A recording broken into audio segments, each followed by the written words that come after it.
This show is sponsored by BetterHelp Therapy Online. Being happy is great. Moments of joy are great. But being whole and complete is the real life goal. Visit BetterHelp.com/allies and get on your journey to finding wholeness.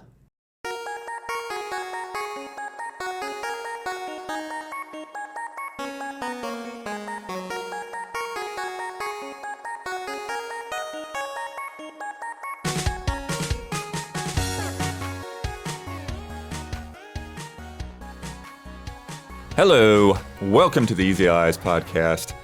I'm Daniel Bloodworth, come to you from Los Angeles, California. This week, I'm joined by Isla Hink. Hi. Michael Damiani. What's up? And making it all happen in the control room, Don Casanova on the switcher. Hello, hello, hello. And if you hear a bit of laughter echoing through the halls, that's Gabby Montoot. Friends, we're here to discuss some of the biggest headlines in video games this week. We got graphics cards the size of your house. Leaks are everywhere. NPDs are out. And PSVR 2 won't play PSVR games. A strange move. But before we get started, we need to choose a workout buddy. Listeners, we are currently in the process of training our custom character, Dawn Romantica. That's D-A-W-N, like Dawn the sunrise. Romantica. Thank you. Each week. No, we got a correction on that last week, Dawn. You're out of the room. That was a questionable correction. I saw that. Correct. Beyond questionable. Did you actually look at the real dictionary page? Yes, I actually did. I knew he would You have a just took problem their with word this. for it. Okay. I'm like, Don's not going to I accept don't this take dictionary. most corrections word for That's it. good to know. Each week, patrons submit characters for Dawn to work out with to raise her stats. It's up to us to choose the right partners to get her into shape for the adventures ahead. Last week, we chose Old Snake, Hell yeah. who put Dawn through a series of obstacle courses to avoid detection, giving her +1 stealth. Here are this week's potential candidates. I'm picturing now, because of the Dawn thing, I'm picturing, because you say Dawn the same way you say Dawn. He refuses to budge. He refuses to budge. But now I'm picturing Dawn Romantica as Dawn in a wig. Now you see my problem. So every time you say we're boosting her stats, I'm just picturing Dawn in drag doing all these things. It's beautiful. Thank you. You're beautiful, Dawn. You're beautiful. Submitted by Gots. Gods. Solaire Ooh. from Dark Souls, who would put us through an intensive stretching routine, Yeah, you would. allowing you to perform the Praise the Sun emote without hurting yourself. Sun salutation, basically what he's doing. And then catchphrase, of course, Praise the Sun, but not enough to get dehydrated. From Andrew Neven, Jetstream Sam from Metal Gear Rising, who would have us chopping watermelons with a high-frequency blade, then fighting a Metal Gear Ray with any weapon of choice, with Sam backing you up. For training? That's good training. Catchphrase, let's dance. There you go. Boy. And from G the Finger, a bean from Fall Guys. What? You would run through a wide variety of obstacle courses. that what they're called? Jumping, grabbing, and of course, falling to help you ignore pain like a man. real Fall Guy. Their lack of spoken language may complicate things, though. Catchphrase, indiscernible yet enthusiastic shouting. So who would it be? Solaire, Jetstream Sam, or a bean? I have to go Solaire. I can't not. And you're going to go the dumb Rising Well, one. no, I like the being. It's most practical. It's most all around The being? training there. Yeah. Yeah, a buff to fall damage would be really good, actually. Yeah. Don? Any opinions on what Don should do? I have no opinions. Okay. That's patently false. Should have an opinion, That but yeah. is a blatant lie. He's just not going to do it. Okay, Don. He's just not going to do it. Uh, If you're leaning bean, I'll lean bean. okay, yeah. Okay. I feel good with that. Dr. Robotnik's lean bean machine. Yes. We're So gonna that be surviving fall damage left and right. It's Yeah. gonna be critical. Watch. Yeah. Is it fall Some damage? dice. it's +1 damage resistance, which I'm gonna categorize as defense. See, this Yeah. is gonna be the thing that saves us in the Yeah, end. Absolutely. yep, Mark yep, this moment yep. right now. However, Oh no. Here we go. -1 to speech. Oh no! Speech. What the- Charisma score down. Oh no, our social link went down. We can't recruit a new character. Ooh, we gotta get lock picking in there. Ooh. And I Yeah, know we're the sending- character Send Chat. her in. Send her in. who has a lock pick chat. Send her in. If Huber's on next Yeah, week, we got send it. it with Huber. We got it. Please. I don't want to influence. I don't know if Huber will be, but hopefully. I don't even know who we're talking about. But thanks to everyone who's sending candidates. Become a patron for $5 or more. Submit a workout buddy, and watch for the Love and Respect post, which I put up each Monday or Tuesday.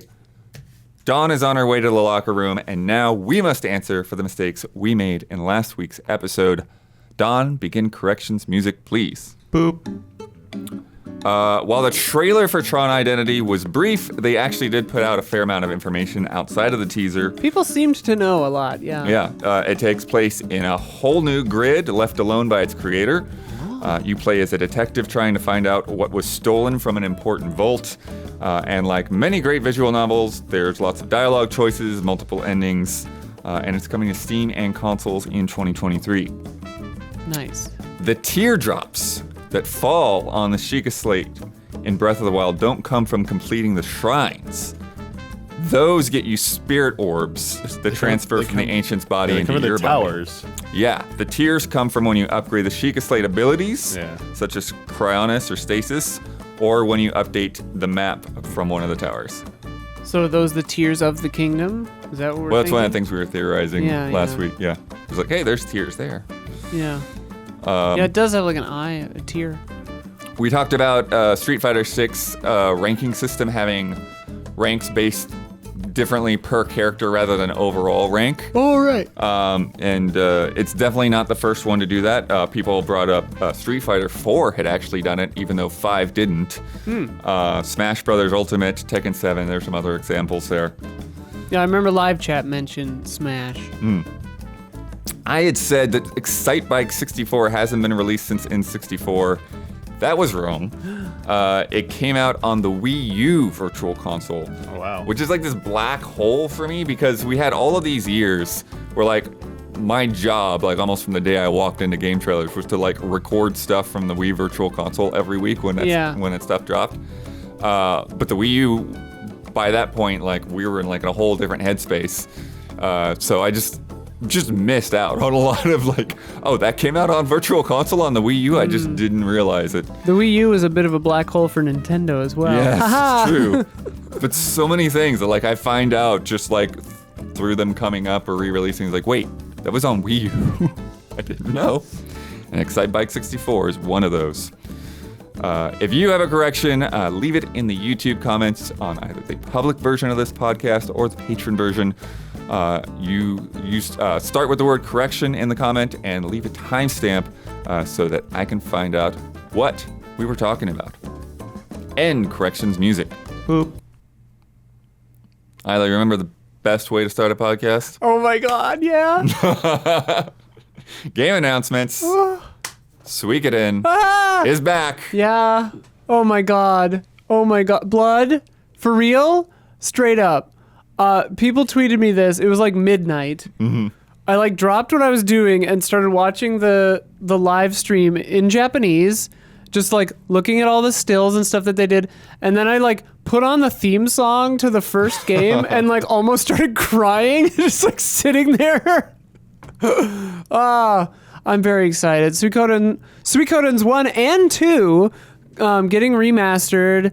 The treatment looks pretty good, actually. Mm-hmm. They're giving it widescreen.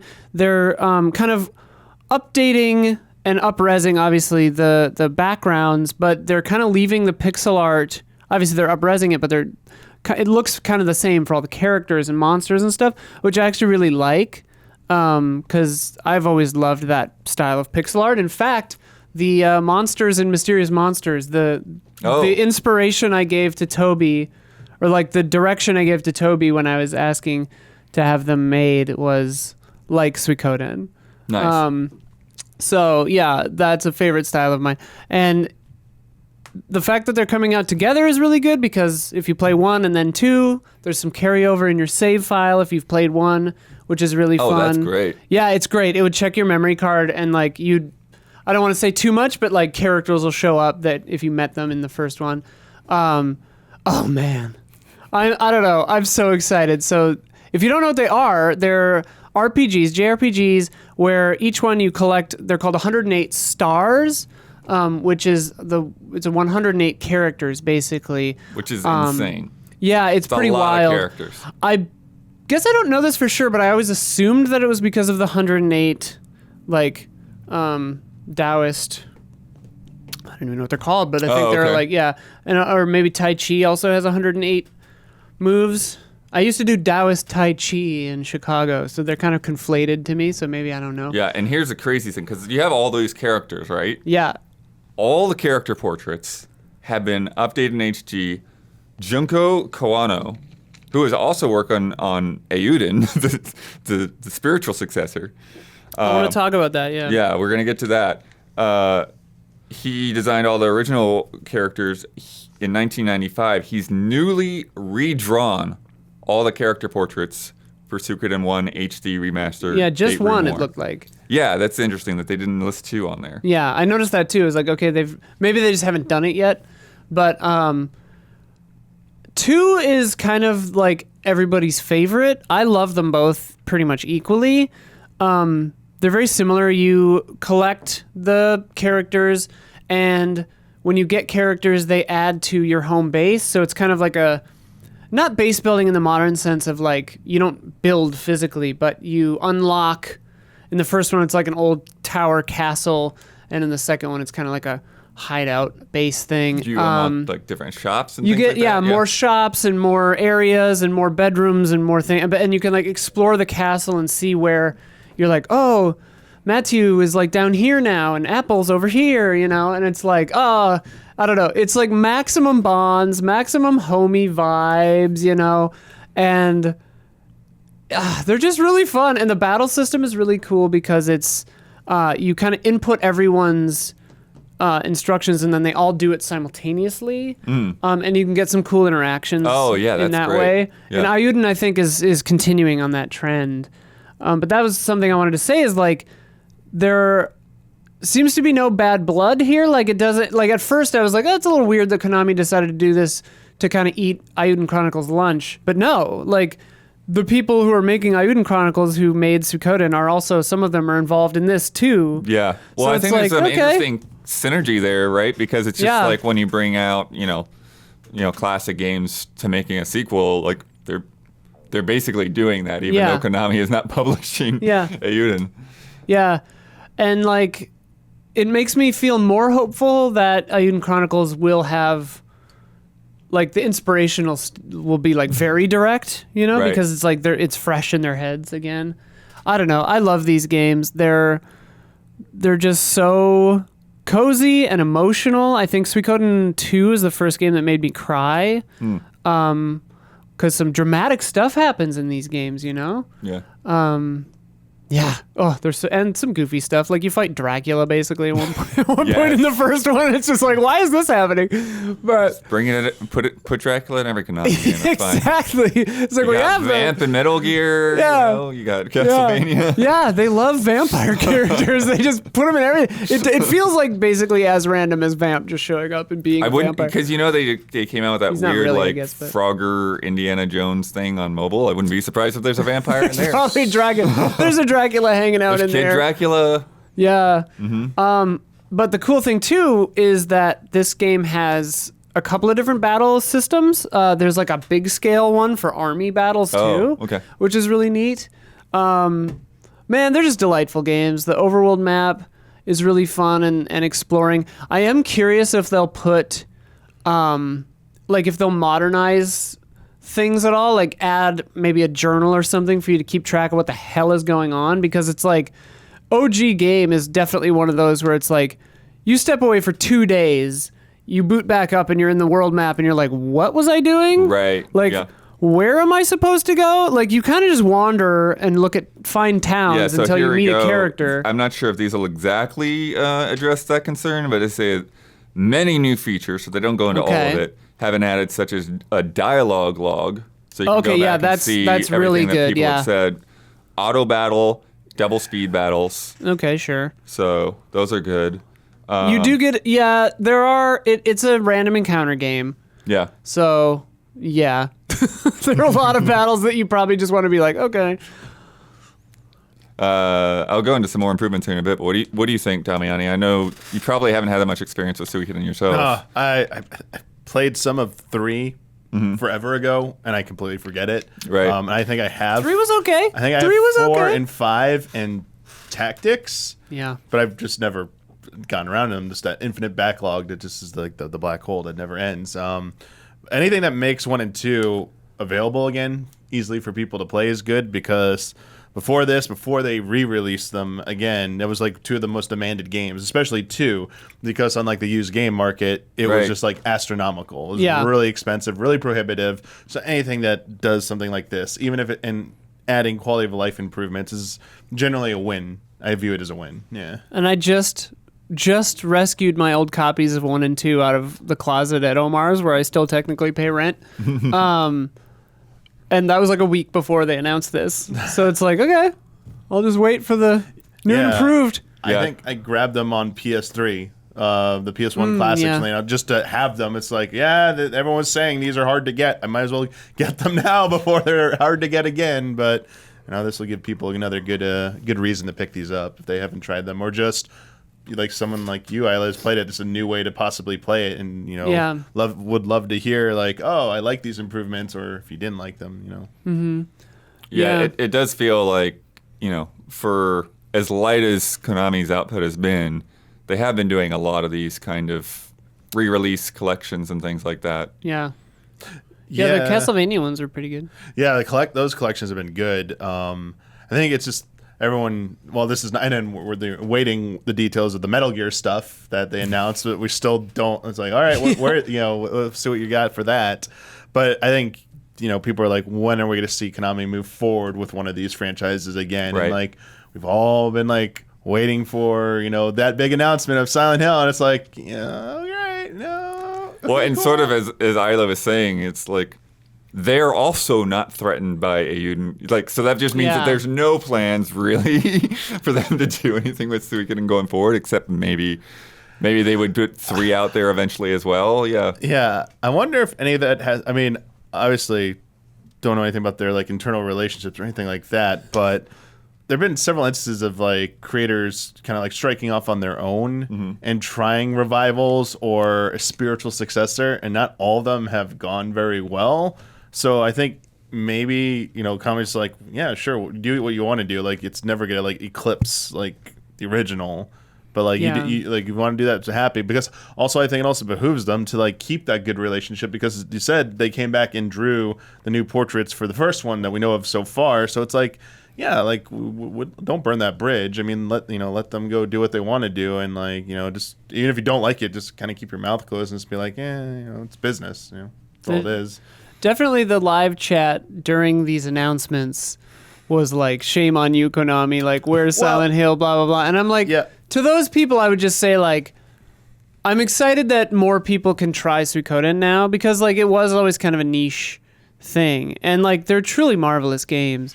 And so I'm really excited that so many new people can play them. And hopefully it'll lessen the sting for people who are hoping for a Silent Hill announcement every day, myself included. Like, I always want a Silent Hill announcement. I think we're several years removed from F Konami being like the standard battle cry whenever Konami comes up. It's kind of like played out at this point, while still true, but it's like, hey, I mean, they weren't doing any of this before, and now they're giving us like at least collections and re-releases. It's like, all right, they're starting to maybe warm up to something. Konami, you put out a Suikoden pachinko machine, I'll buy it. I'm I'll fly to sure Japan. It already exists. I'll buy it. It probably does exist. Pachinko machines are probably really expensive, huh? They're like casino machines. Yeah, they're This more is the- expensive than a regular This would be arcade the best machine. time to Yeah. buy them, though, because of the value of the dollar versus the yen. Yes. Yeah, it's the lowest price it's ever going to be. Let's go to Japan. In fact, speaking of which, they're opening up tourism again on October 11th in Japan. It's meant to be. It's a sign, Isla. We're gonna go buy pachinko machines, you chat.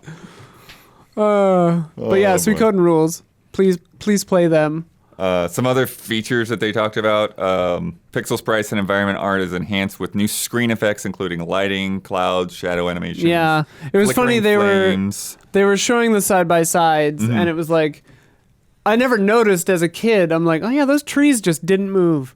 Oh, sure. And now they're like, moving a little bit, and I'm like, oh, okay. Better sound and stuff. Yeah, sound. They said a large number of environmental sounds not found in the original version, such as running water in the river, wind, Nice. insects, footsteps. And then all sound effects are now in HD. I don't know what that's supposed to mean. I saw that too, and I was like, I don't think that means what you think it means. But then we also got a gameplay showcase for Eiyuden Chronicle. So yeah, what do you think of that so far? When was that? I saw a little bit, but I didn't see like a lengthy thing. It was not too long after that. Oh, okay.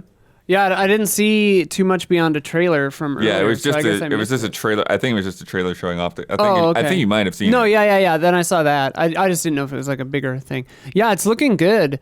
It's funny because Eiyuden Chronicles Rising, which I think is the name of the side scroller one, not a great get. Like I really enjoyed it, but it was like super bloated. Like I think Right. Ben and I talked about it on Frame Trap or something. But yeah, it did what it succeeded in though is introducing me to these characters, and so like seeing the trailer for Eiyuden Chronicles, I was like, oh hey, I know that character. Oh, I know that So it's looking good, but It's like yeah. a guy with a capybara head. Yeah, there's like a kangaroo man and like various animal people. Because again, another 100 heroes. Yeah. But yeah, from that trailer, it looks like the combat is very similar as they said in the Kickstarter, and the visual style looks really good. I don't know. I'm excited. Yeah. It's like 2.5D, so Yeah. your character sprites are like really high res, but they're walking around more 3D environments. Yeah. But And it like looks pretty sharp, yeah. I think it looks really good, and I find myself wondering like, because Eiyuden Chronicles Rising, similar to Curse of the Moon, from Bloodstained, was like a surprise like stretch goal thing that it's like, oh okay, you just puked out a whole other game, like that's wild, and like it showed that it was kind of the side effort, So Right. I'm wondering, I guess the thing I'm wondering about is if Eiyuden Chronicles is going to be, higher, like, I don't know, less Budget? budgetary Yeah. than Rising. But either way, it was charming and lovely, and I think it'll be really nice. So I'm excited for all of it. Suikoden fans are eating at the big table next year. It's good stuff. Yeah. And those games are pretty long too, so it's like Oh, yeah. I could see it's like the replays through 1 and 2 by the time. Yeah, by the you've time gotten those through are that, done, you're ready. yeah, for Yeah. sure. Yeah. We got some Nvidia news this week. Quite a bit of it. First of all, before they even got to their announcement, EVGA is out. They're like, we're not working with these dudes anymore. We're tired of it. They're not giving us any input. We don't make any money, even though we have to even though their cards sell well, that like we make more money off the other things. So, Damiani, what do you think about that little bombshell before we even get to the cards? I saw people tossing around, and like it would be like if Toyota's announced or stopped making cars. It's like, what? Like, just comes out of nowhere. Like, cool. Like, what are you doing now? All right. That was like the majority.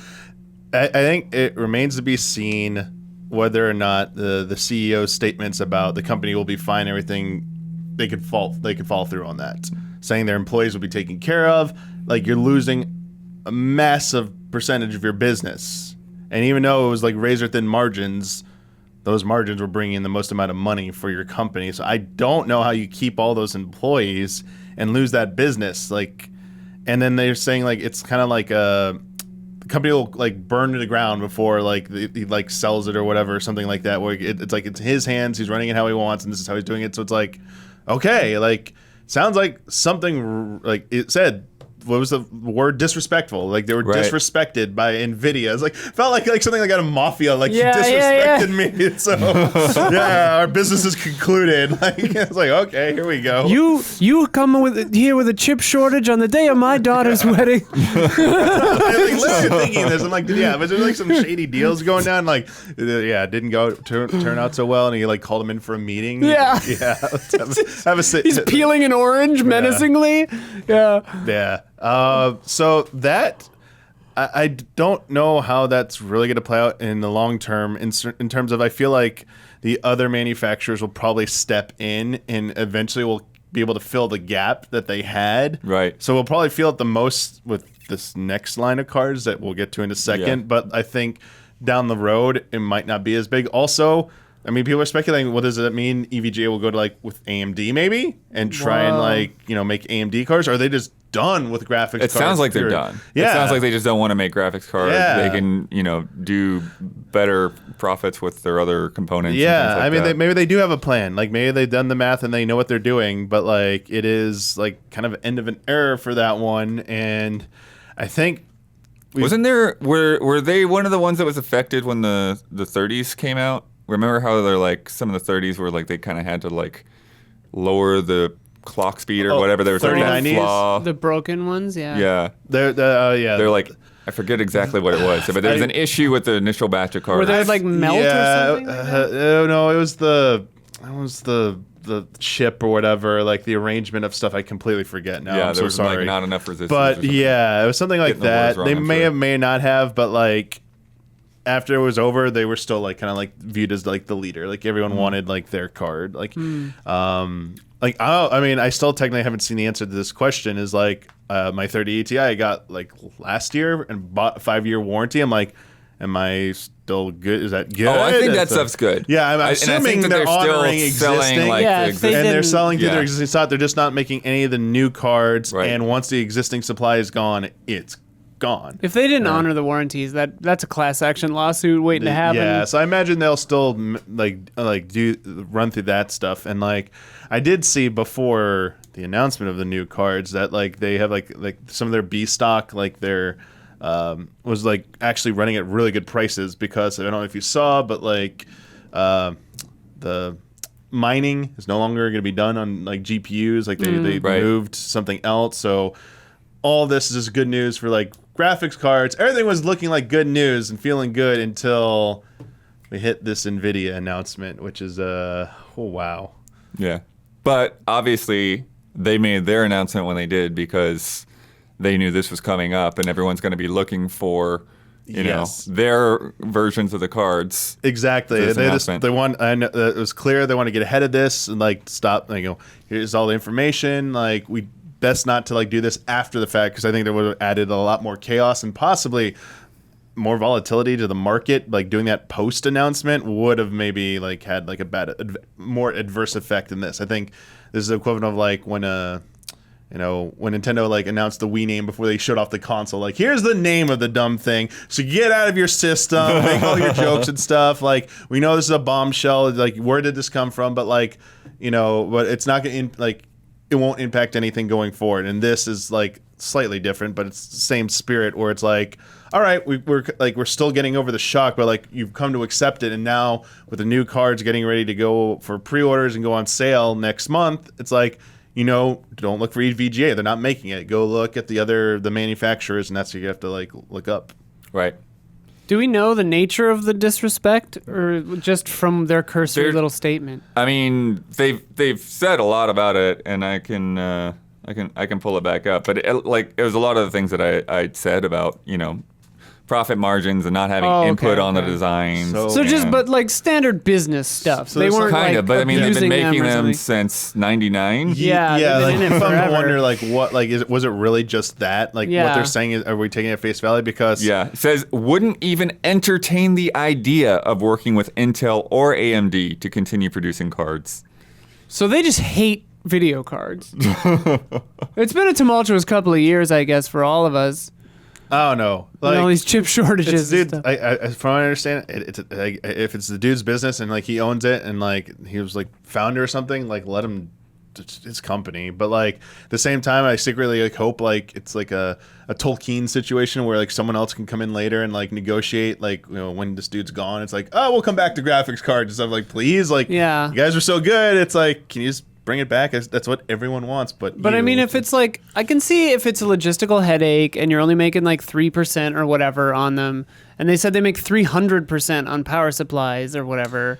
So it's just like, Yeah. it's not that big a chunk of your business Well, that you're losing. that's the thing, though, is it is. So that's what's weird, is it's like they're making less margin, but it's still like 80% of their... over 80% of their business Yeah. comes from GPUs, which is like weird. Oh. And like, I don't know, but my gut would say their other stuff has been shrinking. Yeah. Because they do make a lot of stuff. They make power supply units. They make keyboards. Yeah. They make Motherboards is one of the things they're talking motherboards. about. They used Yeah. to be known for motherboards back in the day, like a lot more known for them. Not Yeah. as much anymore.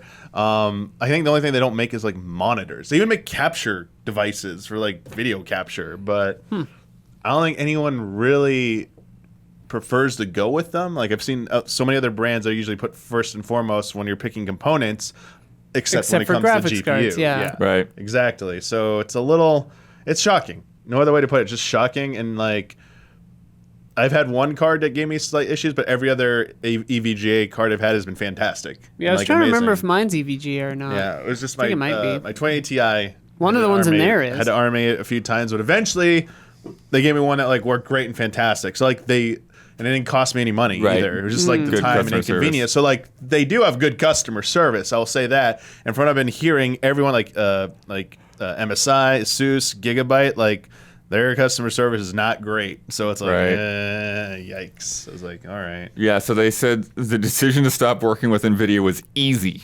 because working with them is so hard. All right. They said it was no longer a true partnership, just a customer-seller arrangement. They were no longer consulted on new product announcements and briefings, not featured at events, not informed of price changes. And that's one of the things is the founder editions they felt was like too much competition. So that's a thing. Apparently, it's in the contracts for all these manufacturers that they cannot price their cards lower than the founders editions. They're Okay. not allowed to meet or go below it. Maybe Is it's that- just below it. They can't be cheaper than it. So Is that legal? yeah. So Isn't price setting like not allowed? I don't know. I mean, it's probably a different sort of Yeah, it's thing probably since like different you're thing. basically using their design, but Yeah, it's all yeah. weird. Yeah. It's part of the process. And then the other part of it, I mean, I just seen some discussion, and it'd be an interesting idea, but it seems to make sense because you'd want more control. People think just like one of the biggest first steps in Nvidia just wants to cut out all the middlemen, like all these other manufacturers, and like ramp up their own facilities and Yeah. just take control of just making the cards themselves. Right now, they kind of can't, I believe. They rely on these other companies to they need these deals to bring in more money because they can't make enough cards themselves.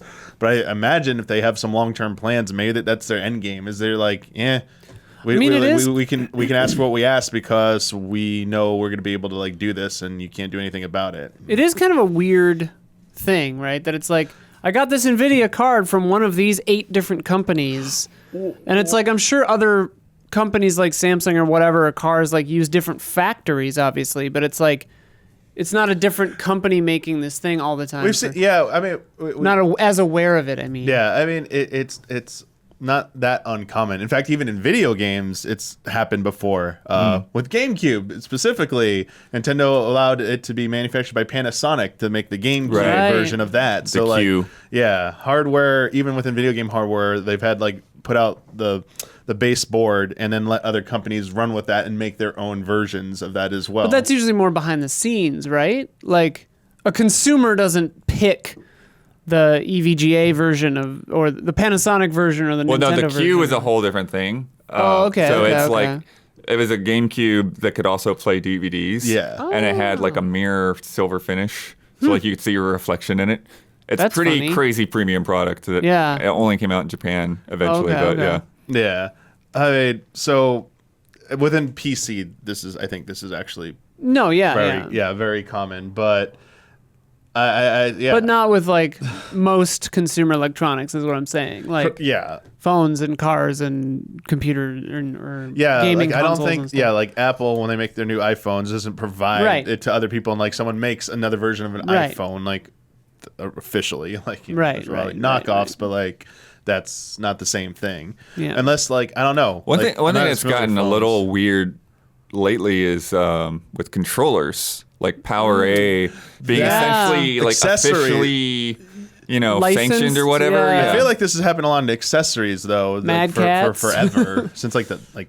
But I mean, like Mad Yeah. Cats was like they just put them out. They didn't have any Right. but like Power A has like Mario themed and Zelda themed controllers, and that stuff didn't happen in the past. Like, Yeah. if you got a third party controller, it was pretty much a guarantee that like It was first parties just couldn't do anything about it. Yeah. And it wasn't going to be very good. And it was going to be janky. Yeah. I think now it's just the expansion of like licensing. Like Yeah. they are going to Nintendo or whatever company directly, and they're like, "Yeah, we'll let you manufacture that." Like, Yeah. here's the deal, and that's why they come out and they like are just as good as like the first party controllers now. You don't have that issue anymore. Like going back, N64 or like the non-official N64 controls, like these or GameCube was like, these are not good. These The are not PS1 memory cards were like Oh, when I first got my yeah. PS1, Yes. I'm like, oh yeah, I'll get a cheaper memory card, and then Mad it's just Cat's all memory gone. card. No, bad idea. Mad Bad Cats. idea, dude. Bad idea. I had a Mad Cat's Genesis controller that like broke almost immediately. It's like spring loaded. It was like pff. Yeah, hopefully some of these other cards are good. Like Yeah. they step it up, or whatever. People have just blown out of proportion. They're not as good as EVGA because I personally never really used any other I ones. think Gigabyte's usually pretty well yeah. regarded. Like fine. I'm assuming they'll be fine, but like for me it's just like I always like never assumed like EVGA is gonna be gone. I was like they'd probably be the last to go, and it's like well that's. Yeah, gonna have to change next time I upgrade, whenever that is. I'm like, That's why it feels like there's more to it than just like, oh, the margin was bad. Like they seem pissed. Yeah. They seem like real mad. So who knows? Well, and like one of the things they're saying is like we didn't give an advance notice of price Yeah, drops. yeah, like yeah. that's Pretty a weird. pain in the butt. yeah. Especially if you're already making thin margins. And I suppose if you're like the premier manufacturer of a company's thing and they're like not telling you anything, like it would start to feel like you're just like a second fiddle. Yeah. Yeah, that wouldn't feel good. But yeah, about those, the 40 series of cards coming October 12th. Yeah, I bet they are. Oh, they are. Yeah. Are they going to be available? Oh, I tried to get a Oh, 30. They're probably going to be very available. But Listen why. Oh, yeah, 'cause so the yeah. 4090, $1,599.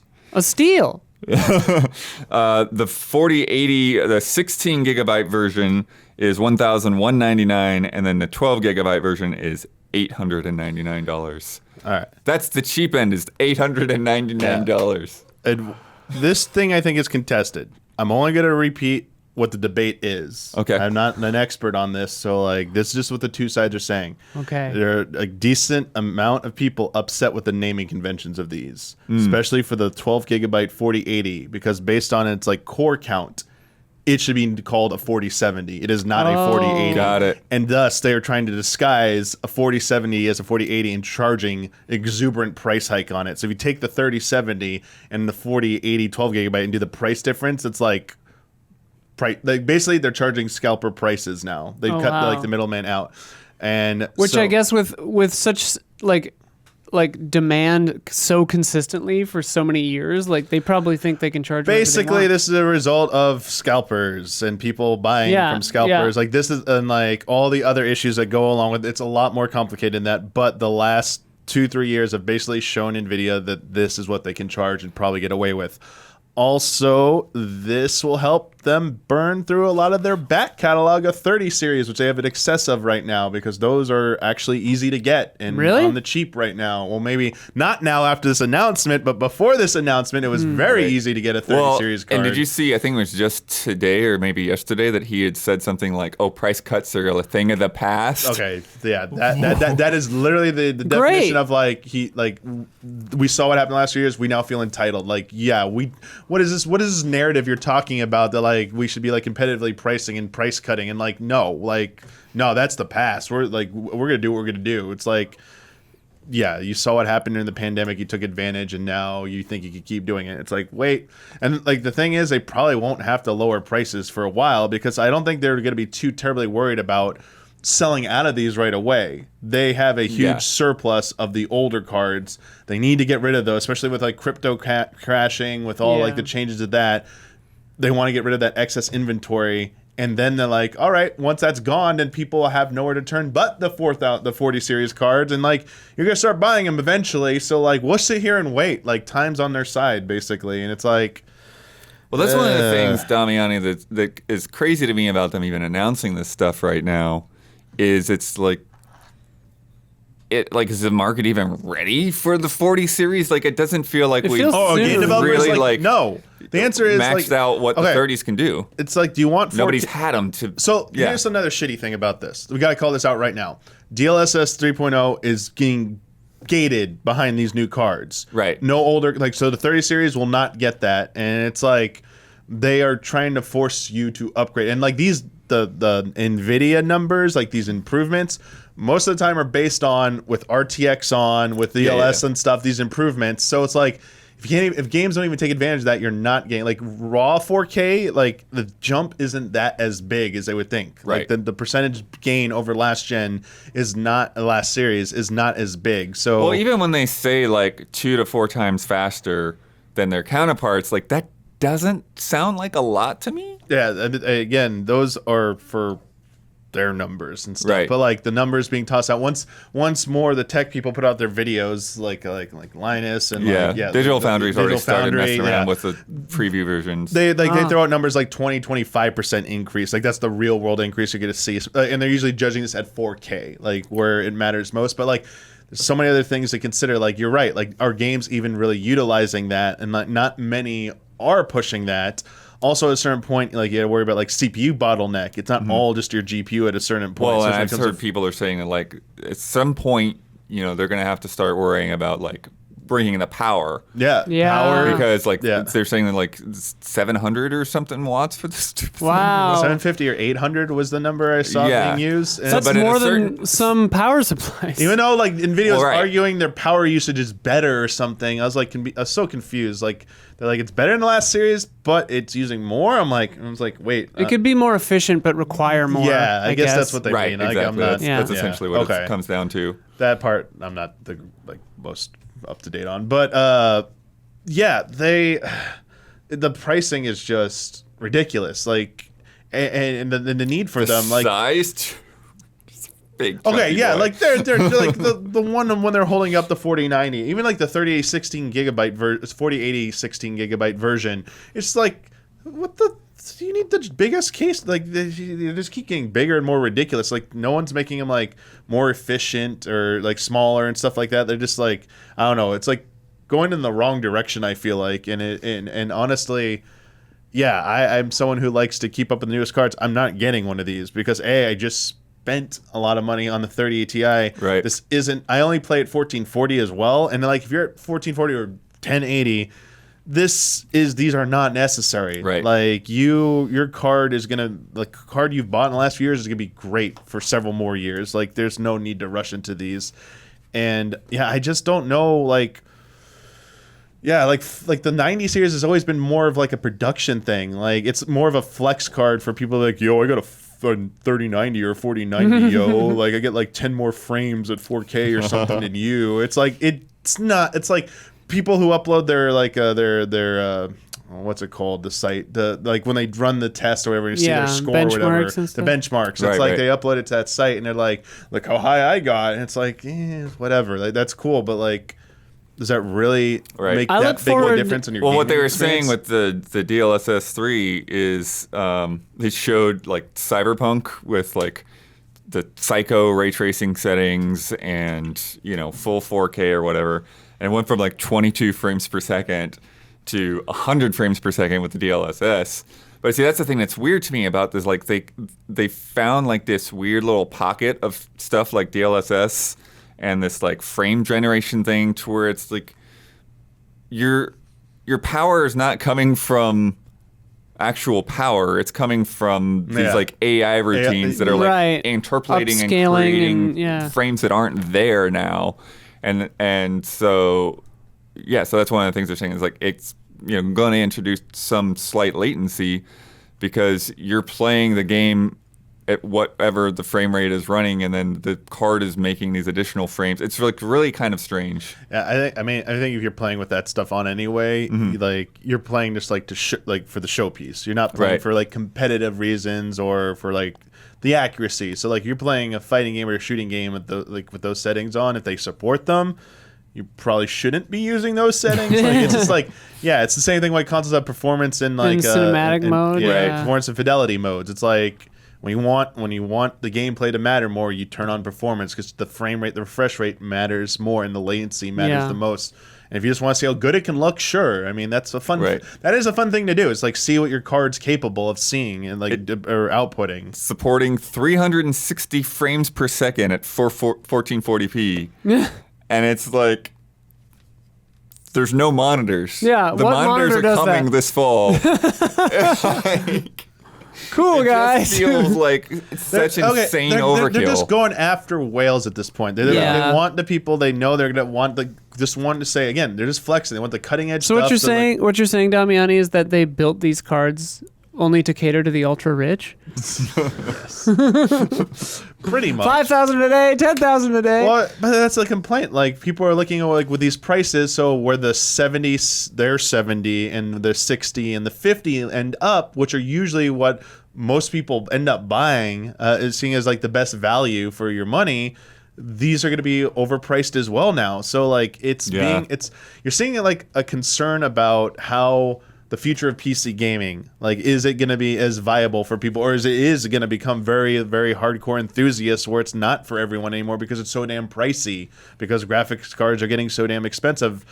Consoles are like looking and better every day now because of their pricing. I guess they just went up. Like PlayStation 5 just went up in Right. every territory but the US, but still compared to these graphics, like this is just a GPU. This isn't even the whole PC. Yeah. And you can buy like and you need a new motherboard, and a Yeah. new case, and a new CPU, and a new All- power supply just to use the damn thing. Exactly. And a new monitor, For apparently. for the most part, like yeah, what is a 360 hertz monitor? Yeah.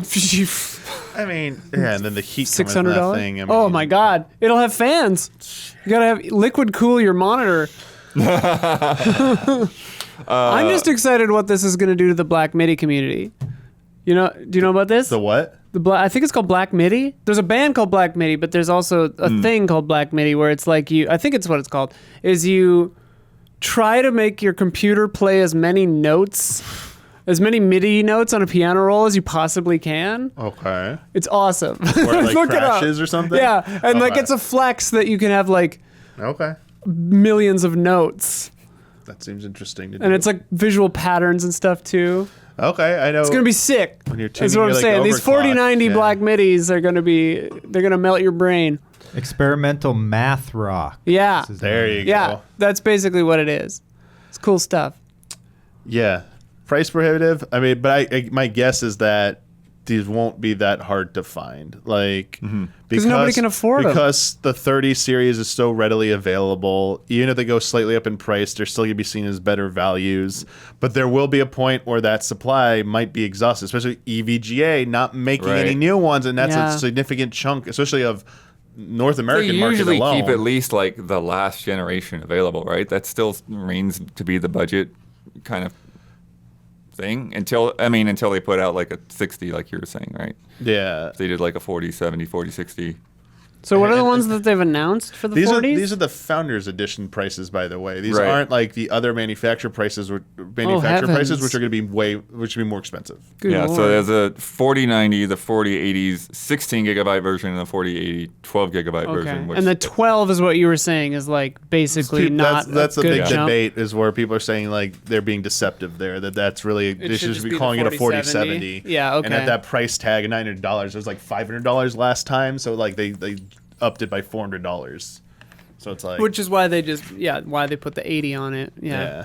yeah. And then along with this, they announced RTX Remix, which is like creator mod tools. They showed Portal with ray tracing. Okay. It's essentially supposedly allows you to like just inject like ray tracing and other kind of modding stuff Just puke shiny crap everywhere. into whatever game you want, I guess. Huh. I didn't look into this as deep. That's kinda fun, I'm gonna be able actually. someone is going to do this so I can play my Nintendo emulator games with ray tracing finally. Did you see Mario 64 with ray I saw tracing that on already, it? but that was kind of goofy. So weird looking. Yeah, that was not what I wanted. It looks bad. It does not look Yeah, good. that's the It thing. does It's not like- look good. It's one thing to do like, a partnership and show Portal with Yeah. somebody that's Yeah. actually, Yeah. put some time into it. It's another thing to just say, "Let's just throw it into anything." Yeah. Like, Anything that looks vaguely like water is now shiny. Although, when they actually made the streets look wet in Cyberpunk, that was a good fix. Because it looked weird without Oh it. yeah, I mean it can look good, and like DLSS is really good stuff. Like not to downplay it, it is highly desirable. I mean, Yeah. there are a lot of people that are upset that it's like not you're gonna be stuck on 2.0 instead of 3.0 with the 30 series cards. Like me, it's like well, because they're gonna stop supporting that like soon or at some point in the near future because they want you to upgrade. I mean. I'm personally excited about it because the rumors are it might be in the next Switch hardware. Really cool, but hey, It is like ghost magic. Yeah, it's like- You're like, yeah. how are you doing this? yeah, AI stuff is powerful. It's weird and though because to terrifying. me, Yeah. like at least in the times that I've messed with it's like it's like cloud gaming, to where it's like I can still see that it's not quite the same as Yeah, a native yeah, yeah, rendering. yeah. Like I Yeah. still don't okay. There's definitely the performance boosts, and then there's that back and forth, but it's like A little bit of latency. certain things there just don't Yeah. look quite right. So. But I know it's like it's one of those things that they've continually improving, and each game handles a little bit better than other. Yeah. So I'm curious to see if AMD acts on this information, like if they like try and take advantage, or if they see this as an opportunity to like they're going to bump up their prices too, because like, hey, as long as Right. we're below them, we could bump up our prices as well and try and make more money. So I don't know what impact this is going to have when AMD announces their new cards soon. It's like, I think they're announcing them soon. Like, well, and it doesn't sound like Yeah. anyone's come up with like a really good competitor to DLSS. That's the other yeah, thing. they got their own thing, but it's like not. Yeah, people keep saying it's not as good, and it's not quite there. And just in terms of the graphics card, this is the problem. It's like you have AMD's cards, you have Intel, but like that's kind of like people think that's like not going to go anywhere. Or Right. they're hoping it will, but like who knows if it really will. Just this is the thing, like with EVGA like bowing out, like people are like, oh, that should hurt Nvidia. Like Nvidia's like, what are you talking about? Like we're gonna sell, these will sell eventually, and like people are gonna still want our cards at the end of the day. Yeah, and it's like they're not gonna care. Everything the last 3 years has shown them like this emboldened them. This is why they're doing this, and I think it's gonna take a lot for them to like for this to like change things. Hopefully they're wrong. And like they play this like little game of chicken where like, oh, like you're eventually gonna have to buy your cards, or they do sell out. Where like I'm like wrong completely, and like they do sell out again. It's the same situation. It's like, god damn it, like where we go again. So it means next series. I cards bet will be they'll even sell more just expensive. fine, Yeah. Damiani. I Yeah. bet they. But like funny, a price cut, hopefully, is Oh, what I'm hopefully, hoping for. Like yeah. within a year, I hope like they get They're a humbled. thing of the past, I want though. them to be humbled and be like, "Yo, those words, yeah, you're gonna make that price cut. You're gonna have to do it. Take that. Thing of the past is a thing of the future." the thing that's funny to me is like the human eye sees at about the equivalent of 60 frames per second. I've heard that said, but it's definitely been contested. I mean, yeah. Whatever. I mean, there's no real analog, but like there is a certain point where the human eye, like things are going faster than you could maybe tell. Right. I don't know what that translates to in a refresh rate or like, but like, are we focusing power on the wrong things, like, Right. especially because games, like you said, aren't using it. And like, speaking from like an editor standpoint, like Adobe is slow to move onto this stuff. Like they weren't using, it wasn't for a while before they started actually utilizing the RTX capabilities to make exports way faster and like multi-core, multi-threading stuff. Like these programs are glacial when it comes to like utilizing this stuff. And so I wonder if buying a 4090 or whatever would make Premiere work better, Well, they like, they did specify that somewhere. They had mentioned that video encoding would be faster. yeah, and I mean, probably it would be just based on the tech right now where it's the hardware accelerated NVENC encoding. If you have faster hardware, that'll go faster. So definitely in that regard, but I wonder if that's like the only, I mean, that would be big, but I wonder if that's the only kind of change. Yeah, maybe if they were slow to adopt, maybe they were waiting historically for the Titan version of the card to come out, because that has always been for like rendering For production workstation purposes. I mean, what I want is something that can just decode MP4 while I'm cutting it, because I'm going crazy. Like, anyway. Yeah. Leaks everywhere. Oh my. So many leaks. Obviously, the biggest one is GTA 6 has been put out in the wild. It has been officially acknowledged by Rockstar. There's been a lot of talk and a lot of back and forth over the past week. Yeah. So there's a whole bunch of video clips that went up around the weekend, and then a person claiming that they had the source code of the game. Which a lot of people, before Rockstar came out and said anything, a lot of people were saying this could potentially delay the game by a year or two, just for them to like patch up the source code and make sure that that they take care of any exploits. But Rockstar then came out and said, it's not gonna cause any delays in our production. Like, sure, not sure if people totally buy that, but Because people could like exploit. if you know the source code, then you know how to like break everything. You know how can to do get around everything. it. Yeah. So Okay. For but- piracy or just like hacks? kind of both. Okay. So yeah. But anyways, so it's a big deal. I don't know all the details off the top of my head, but I was definitely reading some people that were like, "Yeah, this is here. Let me explain this to you." Yeah. Very complicated. But FBI is involved. Apparently, it sounds like the same person hacked Uber in a similar way. The car share thing? Yeah. Oh, I didn't hear about that. And so Uber and Rockstar, I guess, are like working together now along Teaming with the up? FBI, and just Will Uber appear Yes. in GTA 6? Like, will because now. normally they have like fake brands. Will Uber just straight up be in it? Absolutely. Like, handshake deal? They'll have Boober. Oh my God, Bloodworth. Who are you these days? Blood is on fire. I love this edgy blood, dude. I But mean, you're you totally say right. GTA, but yeah. Yeah, I mean you're totally right though. Like, you get a ride and get a ride. But they, so the guy was like trying to negotiate a deal with Rockstar at one point. So weird. Like such the a dumb move. chutzpah. Yeah. Like also, how do you do? And like, yeah, Sophia was telling me that he wanted them to like communicate with him via Telegram or some weird Yeah, thing. but It's then like, put what the year number is out this? there for everybody to Yeah, contact. Like, what? It's just like, what are you crazy? Like, They seemed to be surprised that it had gone viral. I'm like, what? Yeah, Do you have any it's- idea what you're doing? well, it blows my mind because it's like you have enough technical wherewithal to hack Rockstar, and yet you don't know how things will go viral on the internet. Like, what? I'll just post this in the GTA Right. forum, see if anyone notices. Yeah, it's like, yeah, they're gonna notice. It's the internet, man. But yeah, I saw some of the footage. I didn't like sit and watch it, but it looks cool. I don't know. It looks interesting. Like Grand Theft Auto. Looks like Grand Theft Auto. Yeah. It was cool to see all the dev tools, like just like text all down the side of the screen and stuff. Felt a little dirty watching it because it's like I'm definitely not supposed to be seeing this, but Right. yeah.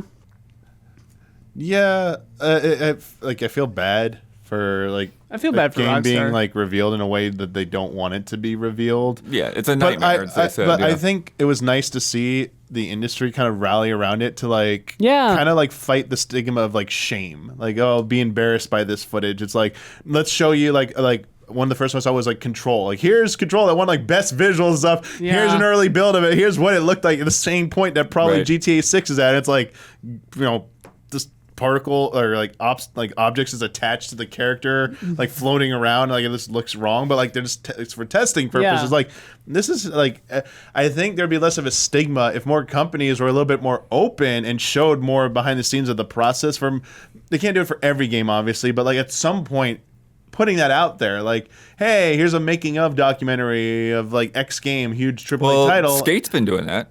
Yeah. And that's really good Yeah. that they've been doing that, because I think that helps fight that stigma, because the easy thing is in our day and age with like social media and memes and stuff is like, oh, it looks like shit. Oh, let's Right. tweet that out there. Well, like, and it's all about presentation, Yeah. right? Because like they tweeted out the Sea of Thieves thing I saw too, where it's like very low poly. It was a test game, you know. They actually secretly turned on cameras on the people testing it so that they had real reactions, which is, you know, violation of privacy, but a cute idea too. But like, I think that, you know, we can't see more of this. Like, we all bemoan dev diaries at E3, right? And it's like, if they show an in-progress early game at E3 is when you're going to get like, oh, it looks terrible, oh, puddles, oh, blah, blah, blah. But like, Yeah. if you do like a blog on your website where you're like, here's where we're at, you know, that's the way to present it where people won't freak out, I think. So I think we see this more with smaller developers. Yeah. Because they want to like show the progress, and like they don't have like And it garners support. Yeah, they don't have the clout though. Like Yeah. there's no good faith there. Like, just trust me, it's coming along and stuff. But like, no, we don't. We need to see it. I'm talking about like after release, after the Yeah. fact. It'd be nice to like, Oh. because like GDC is a place where this does happen. Like, Yeah, even like yeah. Nintendo shows up sometimes and shows prototypes. It's like, wait, what? Like, Yeah. Yeah, they've Dude. been passing around the Yeah. Splatoon and Breath of the Wild prototypes. Yeah. Like, it's Yeah. great. And I like normalizing that a little bit more, or releasing it in like, hey, we're going to show you off. Maybe it is an E3 thing, but like, here's where it was, here's where it is now. Like, Yeah. showing like the evolution of it. Like, that might make people realize how much better it looks too.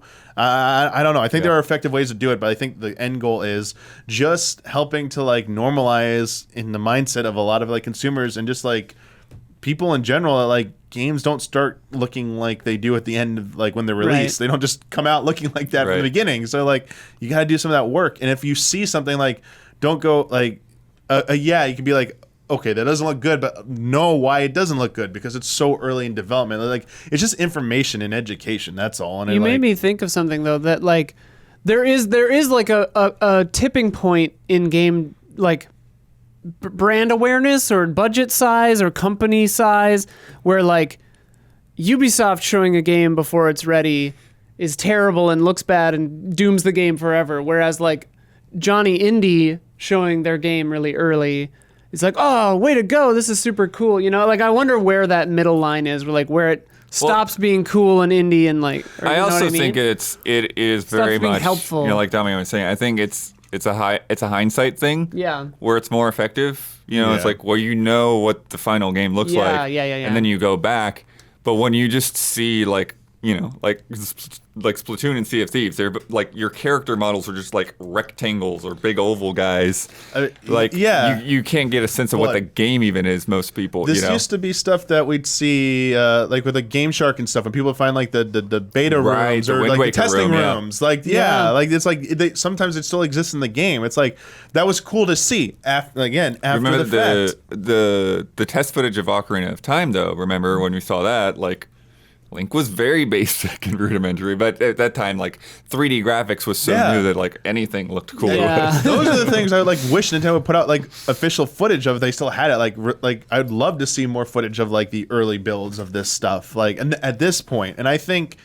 Yeah, I think that would, a lot of the fans would be very interested in that, and that spins it in a very positive way, so that in the future, should said leak happen to that big company again, like Rockstar or something, it's like, a majority of people, like the narrative immediately would be like the fans running to their defense and be like, oh yeah, this looks just like when they released the last game's documentary or whatever, like it's at this Right, space. So right. like, this is actually very positive, and like they can extrapolate, you know, oh, I see what they're doing here. I don't know, like, Well, but like, doesn't Rockstar? I guess I heard Rockstar's reaction and other devs' reactions to this leak, mostly like commiserating business wise, but like, were the fans, like gamers on the whole, like, this looks like crap? It's like, doesn't Rockstar have enough faith from this industry, from gamers, that like, obviously it's gonna be kick ass when it comes out?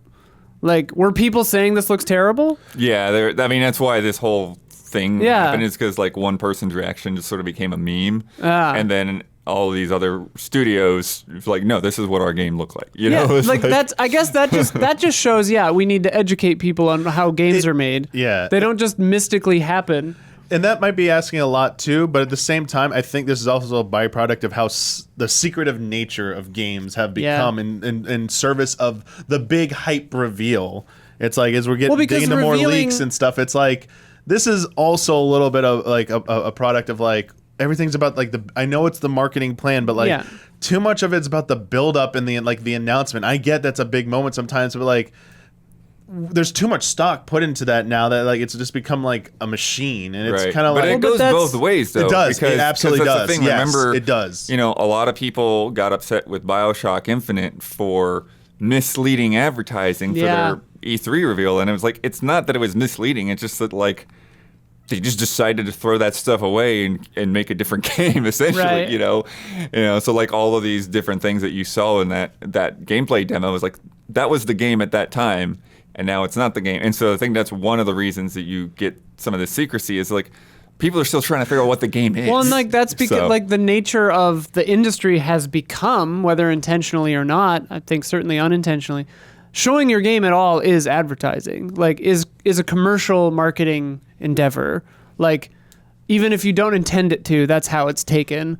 So like people accuse you of false advertising for showing something that's a prototype that has theoretical gameplay elements that end up not being in the final product because that's how game design works, and they get pissed at you. And it's just like, no, we're just showing you the honest thing where we were at 3 years ago before this game came out, you know? Yeah, somebody recently I saw floating around too, they reposted some of the video of the Perfect Dark E3 footage where you've like mapped your face in. They were using the Game Boy camera to put your face into the game. Yeah. You know? And like that was a feature that was, you know, that was going to be there, and then they decided, you know, Nintendo decided, no, let's not do this. It's so interesting because for whatever reason, I don't know, maybe news just moved slower back then.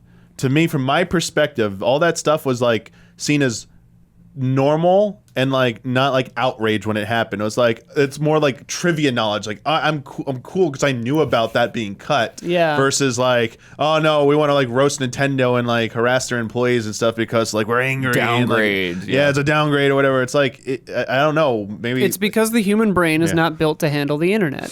things change. Now it's like it's not cool trivia anymore. It's like used as fodder to like kind of like hold it against a company or something like that. Like some kind of like weird, I don't know, vendetta. Sometimes it gets a little personal, it seems, but it's like at the end of the day, it's like just games. It's real people making those games, and it's like, yeah, if a game comes out and it's you don't like it, you know, there's always a chance they'll make another one. Like especially the bigger series, like they're gonna make another GTA. They'll make another Assassin's Creed. They always make like another like freaking Zelda. That's one of the issues too, though, right? Is that like if you're making making a sequel, then you have a lot of placeholder assets, and like people are like, oh, just reusing this or that, you know. Kratos rows the boat the same.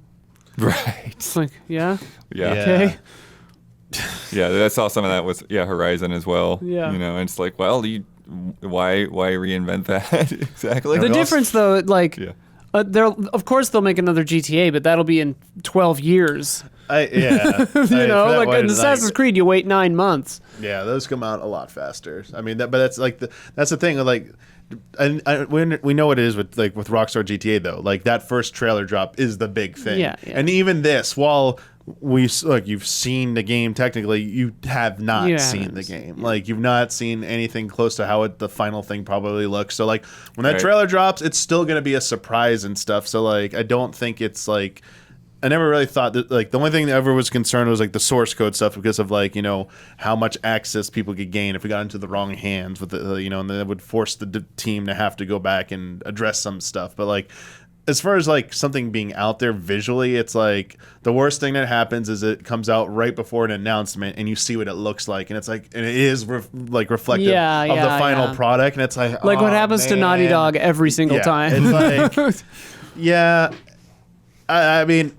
I've always been of the mindset that leaks of a game's existence for the sake of like spoiling a reveal, I don't really like those. I'm not really in favor of those. And well, that's like, the thing too. It's like we had this like those. weird line where it's like we already had like reports of like what this game was going to be about, even though it's not been revealed. You know? Yeah. I mean, and, that's always been a thing.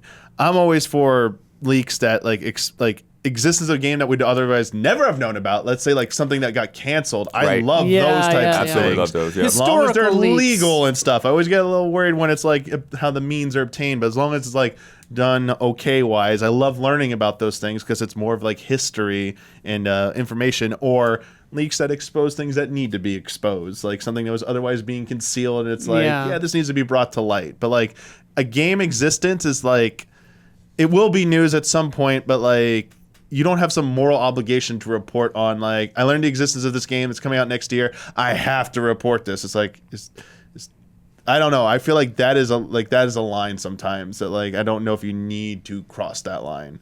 Right. Yeah. Well, and like, I guess I don't really know how leaks like this happen. Probably different all the time. If like somebody's smuggling out a hard drive from the office, or if he's like literally hacking into the Well, mainframe. this was social engineering somehow. Like it got into Rockstar Slack. Oh. And like so basically convinced somebody at the company that he was somebody that had lost information or whatever and that kind of thing. So working remote probably helped this happen. Right. And so that's one of the fears too, is that it might cause companies to lock down on allowing people to work remote, which then Yeah. will, keep people from being able to work from other parts of the world or whatever. So there's a lot of like the thing is like it's not going to hurt Rockstar the company No. and their profits. It's just going to be a huge pain in the butt for the actual people on the ground making this game. Yeah, that's really unfortunate. And this shit's been happening since before remote work became more commonplace. So it's like, yeah, they can point to that, but hopefully, like, people can push back and be like, leaks like this have been happening forever. And in the same fashion, like, people have done it this way, even when you were all working in an office. So it's like, Yeah. don't take away, they don't punish workers for something like this. It's like, maybe figure out a different way to address it that doesn't like. I mean, like, the way people react is unpredictable. Like, one close call and we all have to take our shoes off at the airport forever, It's just like, meh.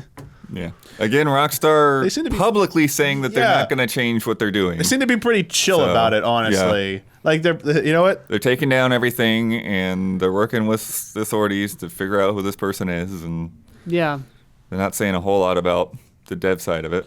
I mean, That's the thing, yeah. like, to quote George R.R. Martin, when he was like, you can't change your narrative based on internet, like, speculation. Like, if you've planned from the beginning that the butler did it, and the internet guesses that the butler did it, you can't change your story to make the butler not do it because you've set up the butler doing it, and so nothing will make sense. So I think Rockstar's big enough, and they understand that maybe enough that they're just like, we're gonna stick to our guns. It'll be good anyway, and it'll sell like hotcakes. I mean, yeah. It's gonna print It money. being set in Vice City, it's like not going to be like. That's not people knowing that now is like, Right. whatever. If anything, it's only gonna build hype. Yeah, people are like, I can't wait to see what it looks like when it's running and like Yeah. the final graphics and stuff with that trailer. Like seeing Vice City and like, PS5, Xbox Series X graphics is like, it's gonna look good and stuff. And Or the, maybe like, it won't look good. Who knows? Bonnie and Clyde, like honey bunny kind of nature of Yeah. it, like it's cool. I don't know, it's interesting.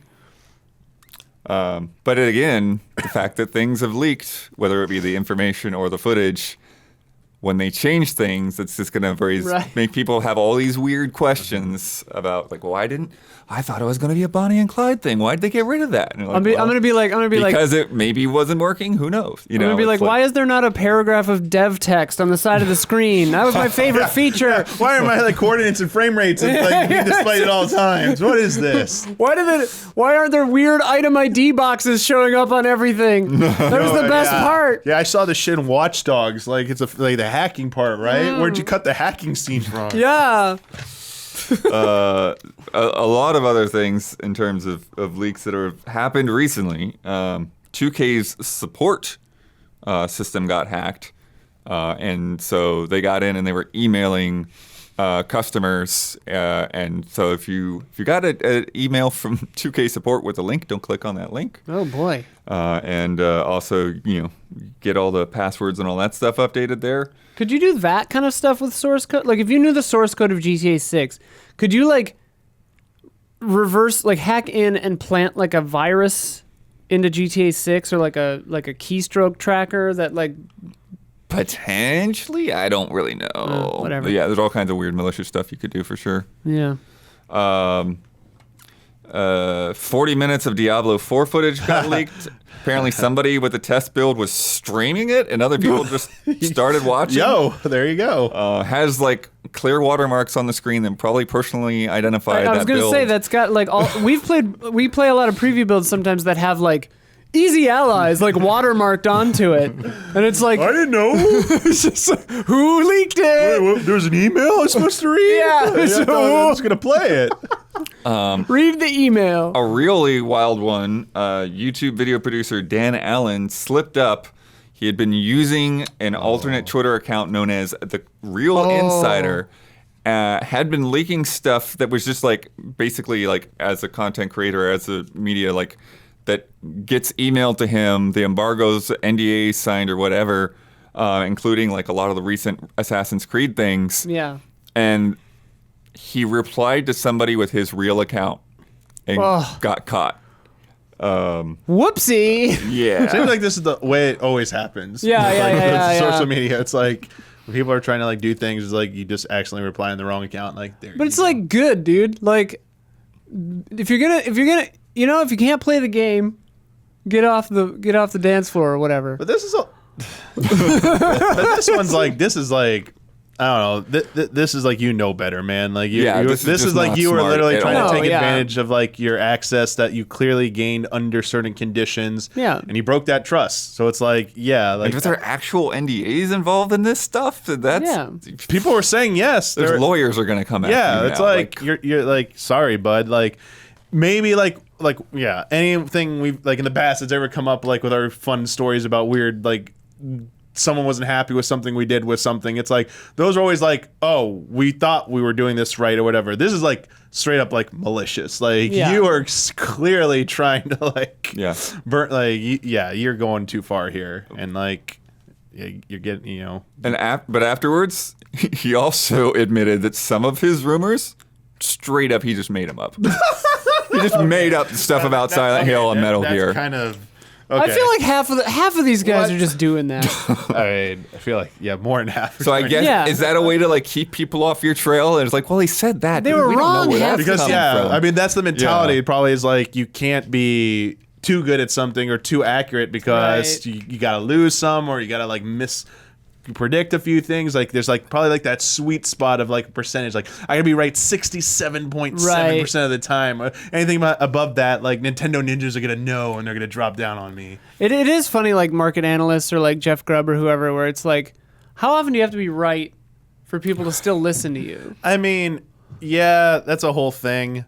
I mean, I personally prefer it when I don't know. There's like only a handful of ones like I take like pretty much like more than a grain of salt, and they usually go through a very rigorous process of like multiple source verification. Usually eyes have to see something. You're not just telling me about it. I saw something from both of these sources or more, and like honestly, it's few of the usual suspects there that like are pretty much consistently right, but like they don't break things as often, but when they do, it's like it's big news, Right. and like you can trust them, and like I get it. Like I don't think specifically probably with like Jeff Grubb's situation, I don't think there was like it was anything wrong. Like in No, the intent. no, like no, they no. probably That's were just saying what they thought was first correct name at the that time. popped into my but this is head. the risk you take Yeah. when you're trying to like Yeah. give out insider information publicly like this. Is that things are fluid and change. We're just talking about like Right. the development stuff, and like that could change and like very Right. quickly. Well, yeah, half of those Marketing plans Nintendo and stuff- rumors. It's just like, Yeah. how many times have we seen, like going back to that whole thing about iterations and prototypes? How many times have we seen them like bring out like just this table full of shells of controller designs, right?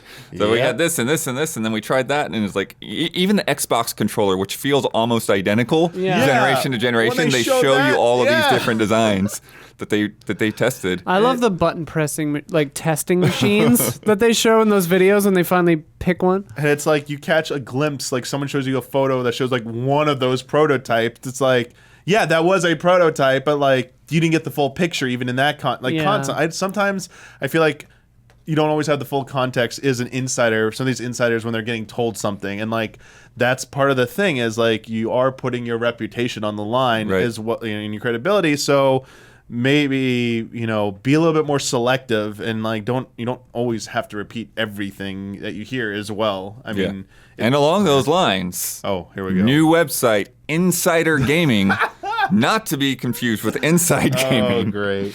Launched, and one of their first stories claims a new version of the PS5 is coming next year that will support a detachable disk drive. So essentially, they don't have to sell.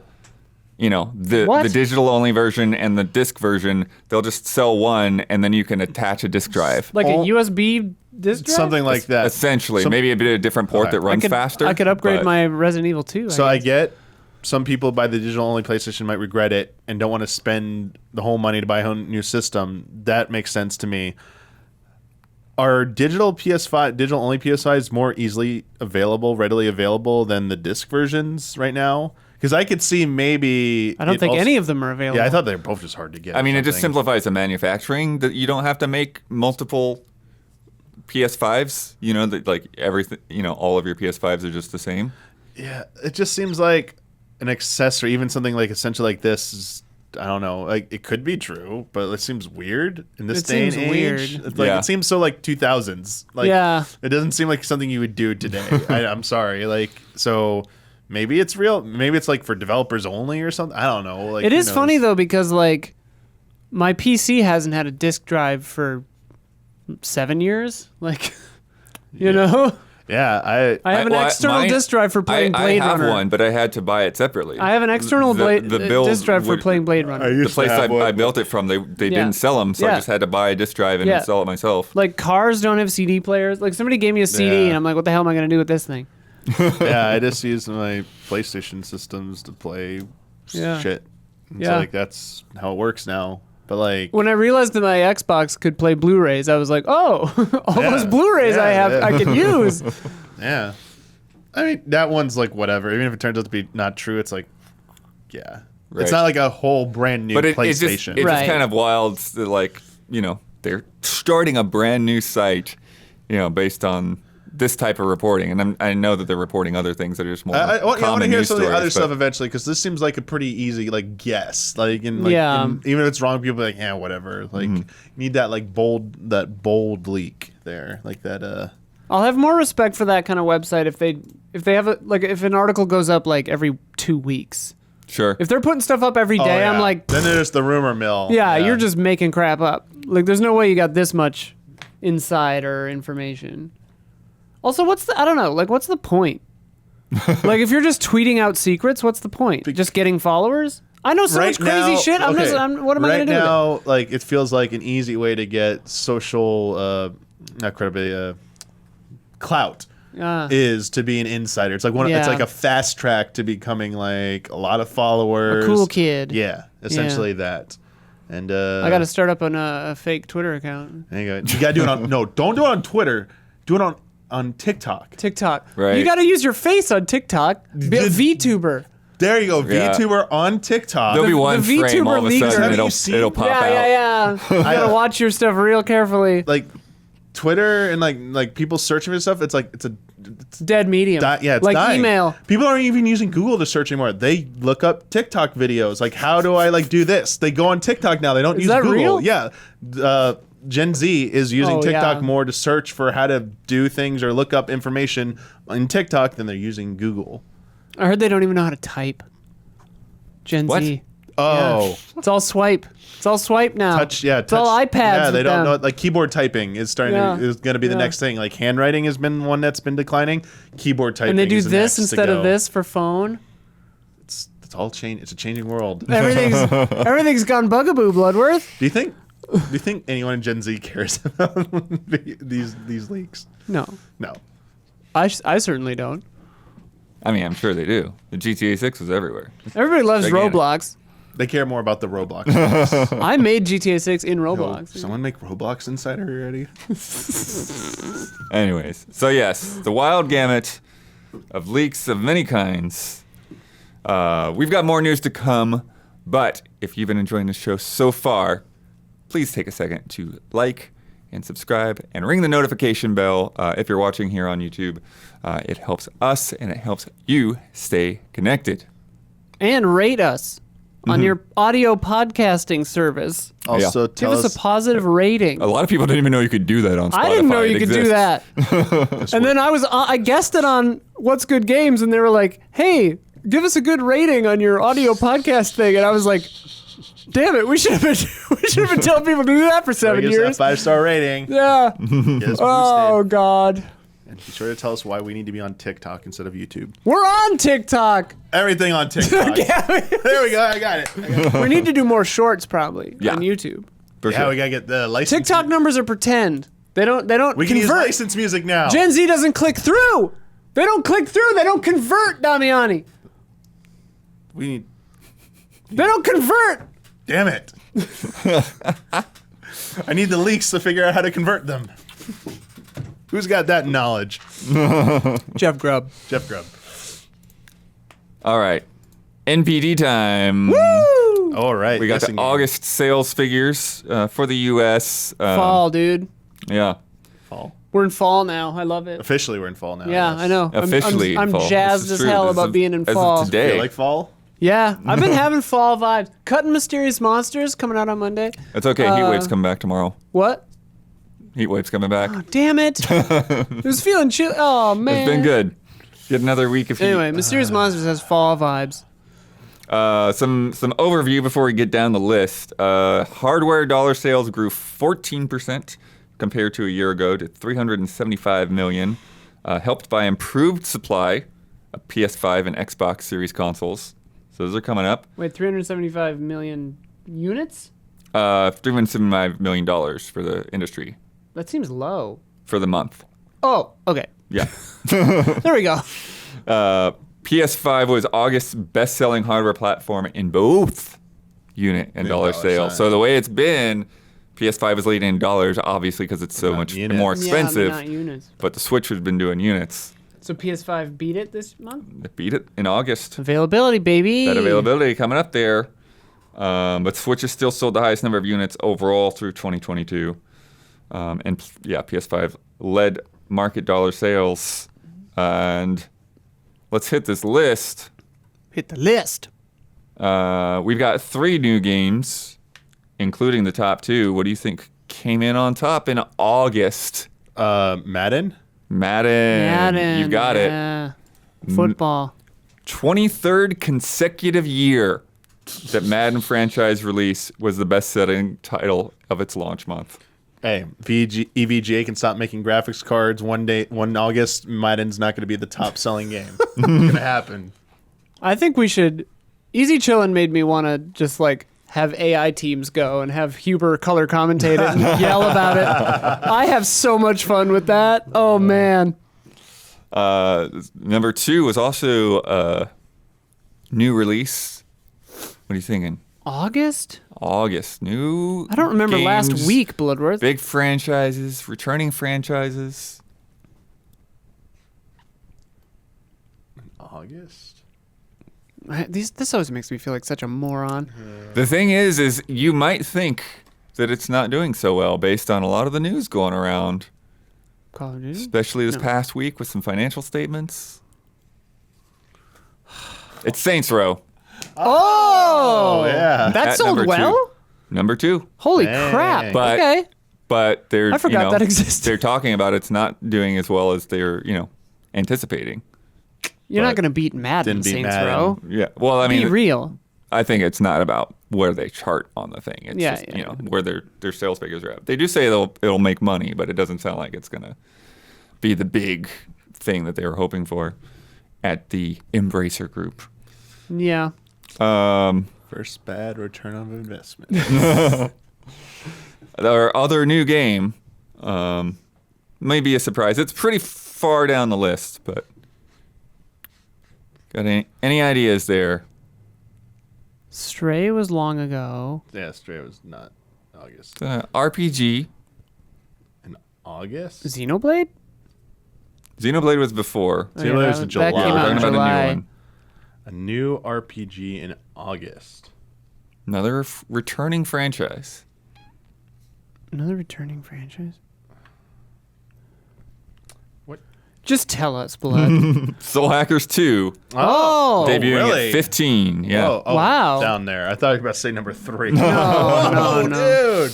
But no, number 3 though. This is one that has been around for a while, but it got a good boost. It had a good reason to get a boost in August. Cyberpunk?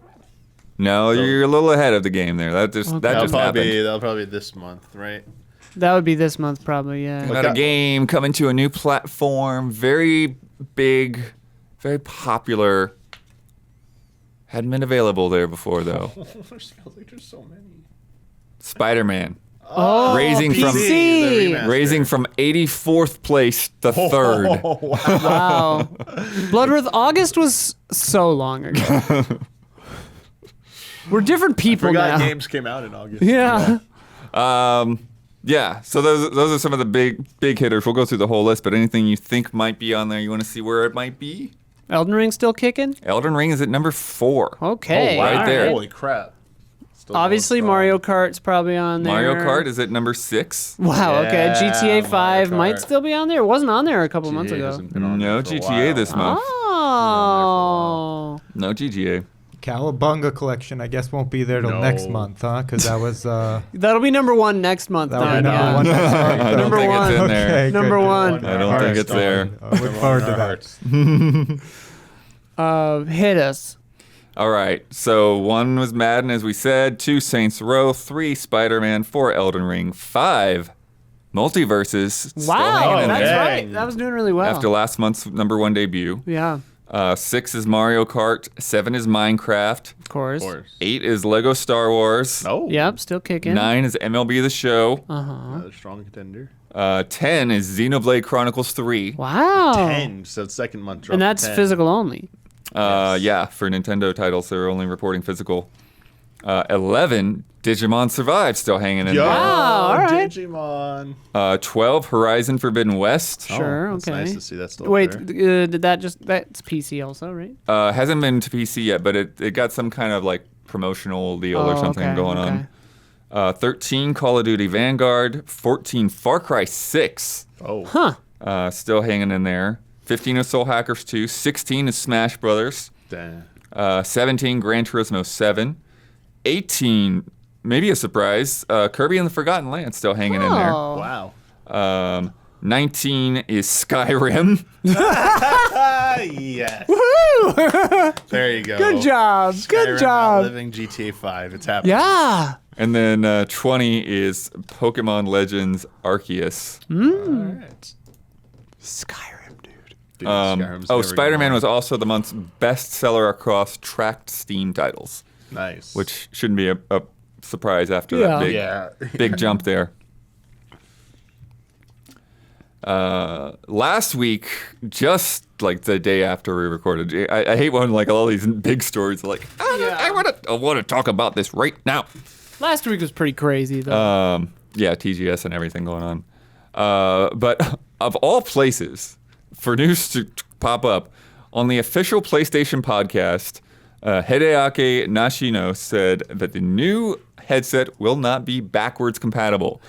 PSVR 2 will not play PSVR games, and the quote specifically, PSVR games are not compatible with PSVR 2 because PSVR 2 is designed to deliver a truly next-generation experience. So wait, could a yeah. game developer do like an Yes. upgrade patch? You could. Make a new I don't know version. about patch, but you obviously like they could put out a new version of the game. Well, but like how they do from PS4 to PS5, or is it Whatever like they way want to charge for it, I guess. is Sure, up to but them. we haven't Yeah, heard yeah, anything yeah. about that, But right? Yeah. Yeah. So- They talked about the hand tracking, Yeah. eye tracking, Yeah. controllers, 3D audio means developing PSVR 2 requires a whole different approach than PSVR. That's the thing. Yeah. I actually am surprised. It seems like a lot of the reaction to this was like this was expected. Like once Mm-hmm. it like people like PSVR fans have been like expecting this announcement. Like, well, it's a bummer.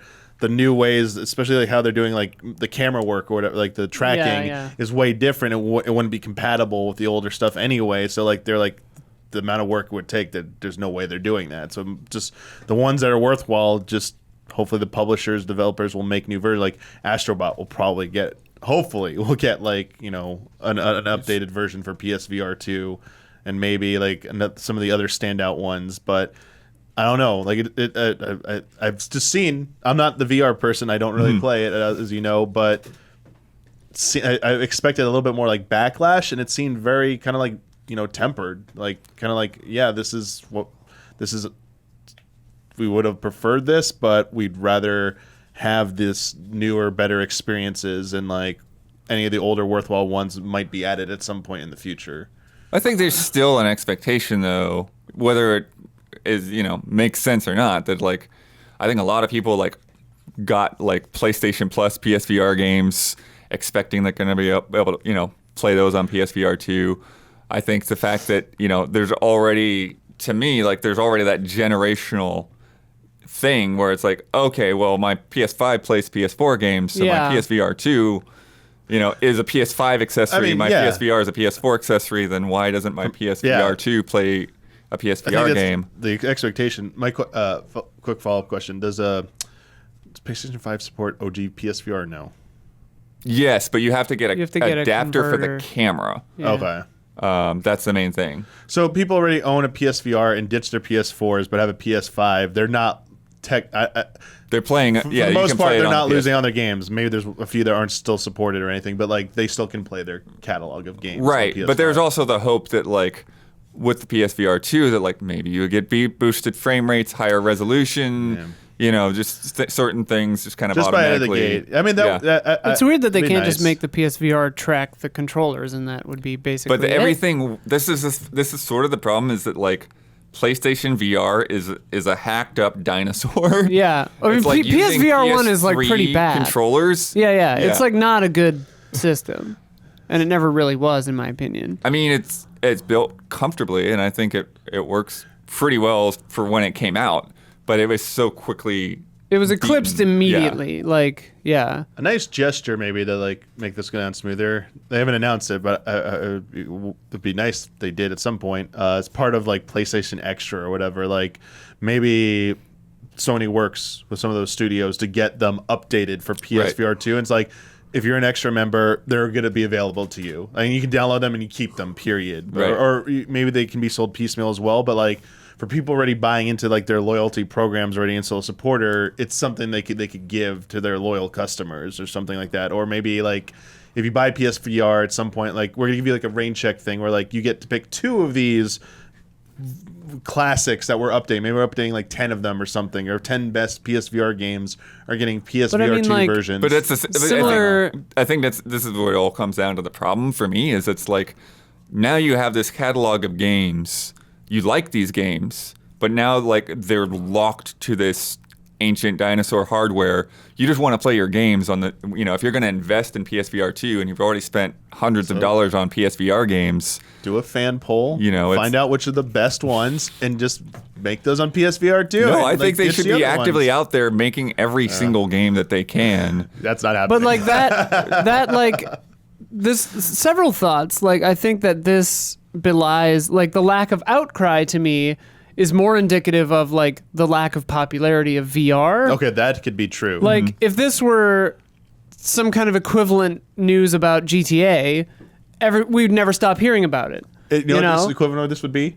Nintendo announces Switch 2, and none of your purchases or your digital shop purchases are carrying over. That would destroy the reality because people would be so pissed. Yeah. Whereas this is like, it's a luxury niche market, and like, the people who are going to be pissed about this are the people who invested in that. And I think similar to Nvidia, they don't want you to play your old games. They want you to buy the new stuff and invest in all the new stuff, and they're going to force it. But the problem with that, though, is it's already such a niche. Right, exactly. Like, you want to have as much of a library there to appeal to as many people. It does seem to cannibalize the idea. It would be good for them to have, like, again, I'm thinking of the person that's like, maybe this year, like, saw some like Moss Book 2, which will obviously probably be put out there, but it's like, but they're waiting to play some of these games. Like, oh, I'll just wait for PSVR 2. I'm not going to buy a PSVR right now. Well, and like, what a win! What a win for PSVR 2 it would be if like let's say you're on PS Plus Premium or whatever the hell it is, and you have your PSVR 2, and like you've played the 2 games that are out already for the PSVR 2, but like then you can go back and play every PSVR game, like included in your subscription. That would be pretty good for the subscription. I don't know. It's weird. It has to be the technical hurdle is significant enough that they think it's prohibitive enough that like they don't want to go through that effort to do it. But like some of these things, I mean, I don't know, I guess, but like they could have software solutions. Like take, for example, Myst Online for Quest 2. They patched in hand tracking into the game. Like originally when that came out, you used the controllers, the Quest 2 controllers, and Quest 2 has the cameras, so they could do it, and they did it in the game. So, I mean, maybe it will just be on all the devs to, like, update their games to work with PSVR 2. Like, maybe it's not the end of the world, unless they're, like, fundamentally different. But that's one of the things, too, is that this has even blindsided some devs. Yeah. So, like, there's one of our... it's devastating, I'm sure. There's one of our listeners... So many sales you're not going to get? They made a game called Day Magnete. It was like a, kind of like a Portal-ish puzzle game. Yeah. I saw it. I played it at GDC a couple years back, and then like as soon as like I tweeted out about this news, is like, oh crap! Now I have to tell this to our team. Yeah. Because they were expecting a sales boost. When PSVR 2 came out. Okay. For their game, but now like their game's not even going to work on PSVR 2. Now they have to figure out how to make a PS5 version. They're in Brazil. Apparently, it's hard to get a PS5 dev kit in Brazil, like, and so like they have to come up with a new project for the team to do this. See, okay, that I think is a little bit of a failure brutal. there. Like Sony should definitely be trying to have some better outreach to these developers to make the path to making a PSVR 2 version much simpler and easy for people already made. Teams already made stuff for them. They should be kissing up to them. Like, you help support this thing. Yeah. So that part I agree with. Like, that's very like disappointing that they're not like that. The Sony was not working with them with this announcement. Like, and like kind of like leaving them out to hang to dry. It feels like, short-sighted wow. too, because it's like sort of similar to how Twitch like is changing things, where it's like, why hurt the people that are making you money? Mm-hmm. Like, these are the people making games for your platform, which is underselling. Why gouge them further? Right. And make them just not want to support your thing? Like, they'll just go and make for the Quest 2 or whatever. Yeah, and like I'm sure that they are working with some of the the darlings like Polyarch. I'm sure. But there's so many people out there making VR games. Like, you really should be pushing to get as much of this stuff. Yeah. And to me, a lot of the problem is it's about the way this is messaged, right? Yeah. They just sort of said it. It's like, oh yeah, that's not going to work. Like almost like it doesn't matter. Right. Like We the don't people care that about spent that, the money yeah. on these games aren't going to care. Rather than saying it's like, okay, so technically, there's no good solution. There's no emulation that's going to make this happen. But here's what we're going to do. Right. There's no solution for people. It's just it won't work. Now, did Sony follow this up after this? Is As on far a as I can podcast. tell, they haven't. So could this also just be a thing of like someone's spoken like it's not the full story yet, and we might still get more information possibly? I'm sure we will sort of potentially get more information, but it's weird because they made it like Sid Schumann made a point of asking the question, and then this is the answer, and then they didn't say anything to follow up or ease people's worries or any. They just nope. They won't be backwards compatible. That's it. Yeah, I wonder if that my hope is that that wasn't their intent, just to try and bury it in some like podcast news that like would just get drowned out, and people how would it PlayStation VR fans are obviously gonna like catch wind of it and be like, yo, what? Like, Yeah. Mm-hmm. Sony's weird about stuff like this. Like, there was that short period where they were courting indies, and it was like a heyday. But then, like, from everyone I talked to, like... Oh, they talked about that recently, too. Yeah, it's just like working with Sony is just a pain in the ass. Well, but... Like, and putting stuff on there and But like... so then, Jim Ryan and Shuhei they made a point of like, hey, we're not doing what we were doing at the beginning of the PS4, where they like had the I love indies or whatever, PlayStation loves indies thing. So like that's why Shuhei is now kind of like in charge of indies, is to improve those things. Good, dude. He was just talking, I think it was at EGX or the Games Industry .biz thing. But yeah, so he was talking about that, how That's like good. they're in the process of Okay, good. making that stuff better. That's what they making need. discoverability better. And yeah. Well, I mean, that's what they need, someone like Shuhei to like be like a human and just be like, oh, it's hard to work with us in this way. Let's try to make that a better path, an easier path for indie developers. And he's been going around like just tweeting about games. Yeah, indie games that he likes Shuhei's a lot a sweetie too. pie. But yeah, I hope that they make it easier. And I don't know, embrace PSVR. Like, it's so weird to me. It's like, why make another hardware and then like shoot the devs in the foot? Right. It's just like, huh? Yeah. It's just that seemingly lack of foresight that like, hey, we need to, we're going to announce something that's going to be seen as bad. Right. How are we going to actually mitigate that? Right. Other than just saying, Yeah. yeah, too bad. Yeah, Just at least give us start more over. information. Yeah. Like, help us to understand this problem. Yeah. Ugh. Also this week, EA Motive announced a new single-player Iron Man game. I love how they made sure to say it was single-player. After all of EA's statements about multiplayer in the past and the Avengers problems. The executive producer is, I'm going to get this name wrong, it's French, Olivier Proulx. I don't know what you do with the X at the end of that. Proulx. Who was on Guardians of the Galaxy. Oh, okay. Fantastic. But obviously that team is going everywhere. Those people are splitting off. Motive, the studio, previously worked on Star Wars Squadrons, and they're working on the Dead Space remake. Oh, yeah. And it's the first of several Marvel games at EA, including a still rumored Black Panther open world title. Former PlayStation boss Sean Layden is now strategic advisor for Tencent. Oh, So cool. he's Getting paid. getting paid.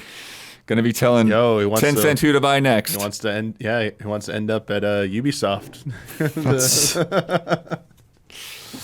Rise of the Triad remaster from Apogee, New Blood, and Night Dive includes new level editor, extra episodes, lost content, etc. Huh.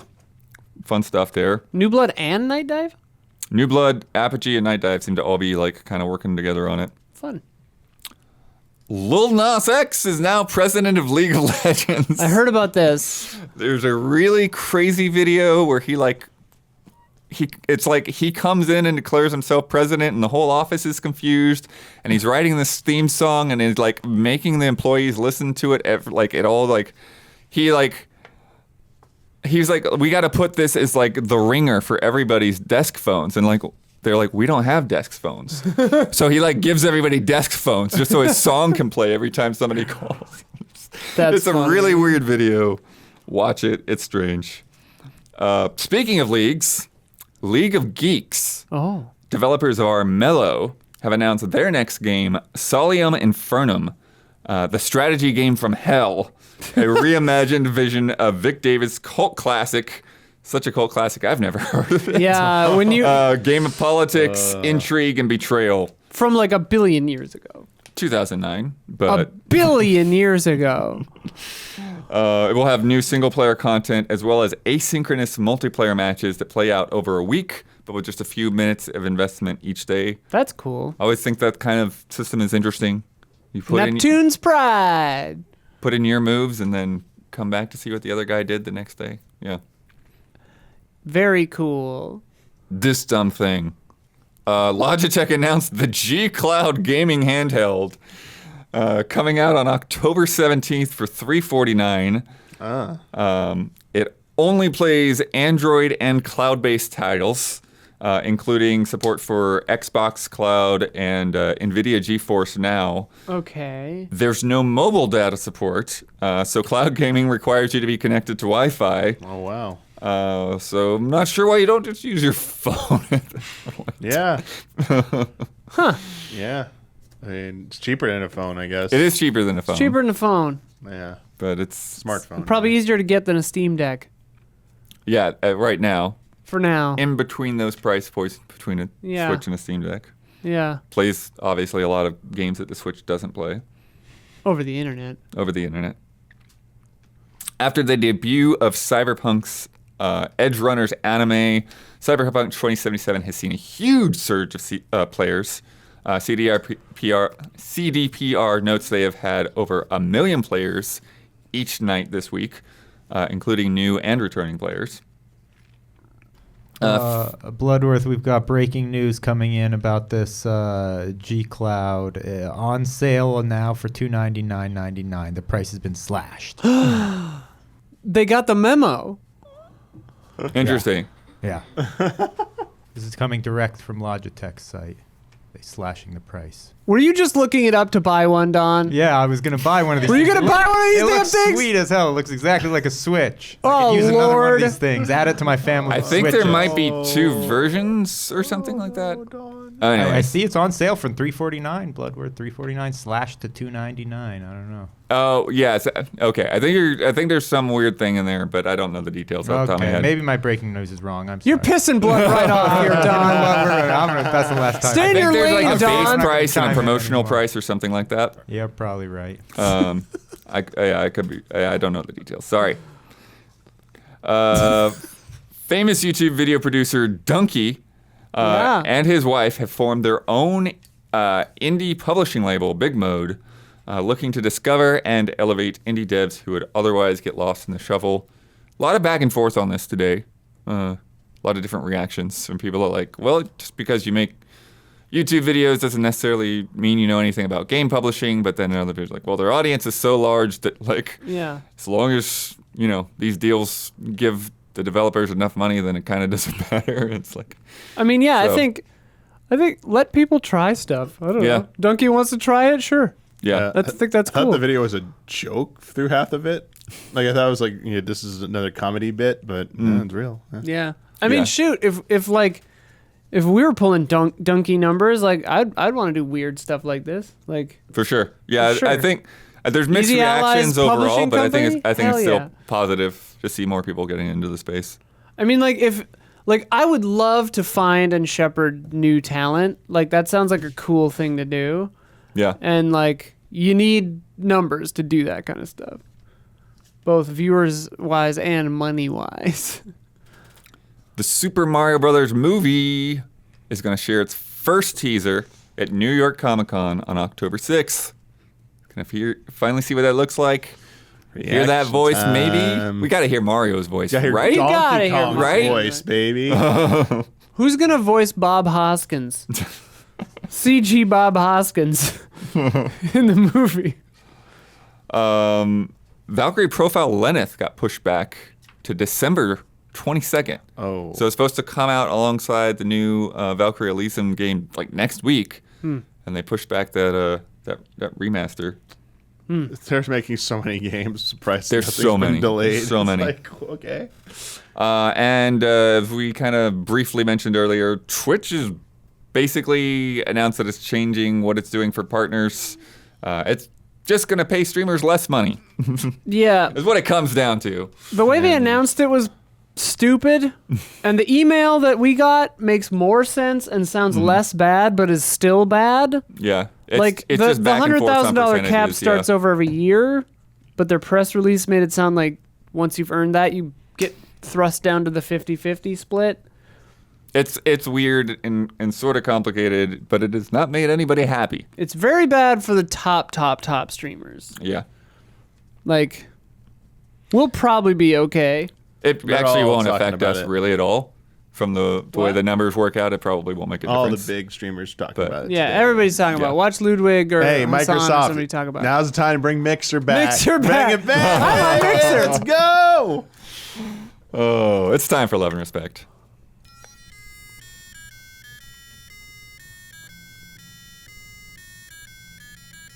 Love and respect. From Lacelia. Hey, Elias, this is my first time contributing to Love and Respect, but I love your show and have been listening since the beginning. Hi. I've been replaying The Last of Us on Grounded for the first time lately, and it really changed the game for me. I've never connected so strongly with Joel before. It's as if I'm truly role-playing as him. I've also been using headphones with it for the first time, and the audio is blowing my mind. I've turned subtitles off, so I really have to listen, and I'm so immersed. It almost feels like a completely different game with these differences. What's a game that you've gone back to and had an almost completely different experience with due to factors such as these? What's Grounded? Grounded is like very... Permadeath mode or something? It's like not the permadeath mode. That's another layer up. really hard But it's... version. Yeah, it's... Huber loves it. Okay. Playing Yeah. with headphones too. This person is pleasing Huber.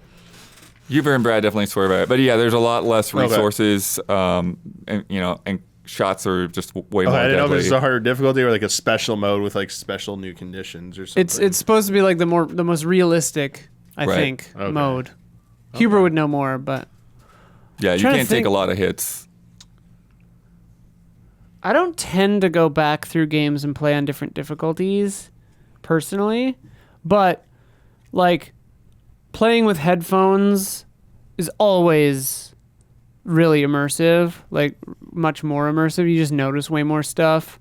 Like playing Immortality recently, I would some of it I played with headphones and some of it I played without. Or I saw my girlfriend I playing heard it without. the controller makes a big The difference. in that controller game, is too. necessary for Immortality. If you're going to play Immortality, try your best to play it on a controller because the vibrations are like part of the game. Likewise, the audio, you have to be able to hear that game really well with good bass response to actually get the actual experience of the game. Like, if you didn't have good sound or the vibrations, you might miss like the whole point of that game. Like, so that's one. Good vibration. Yeah, they are good vibrations.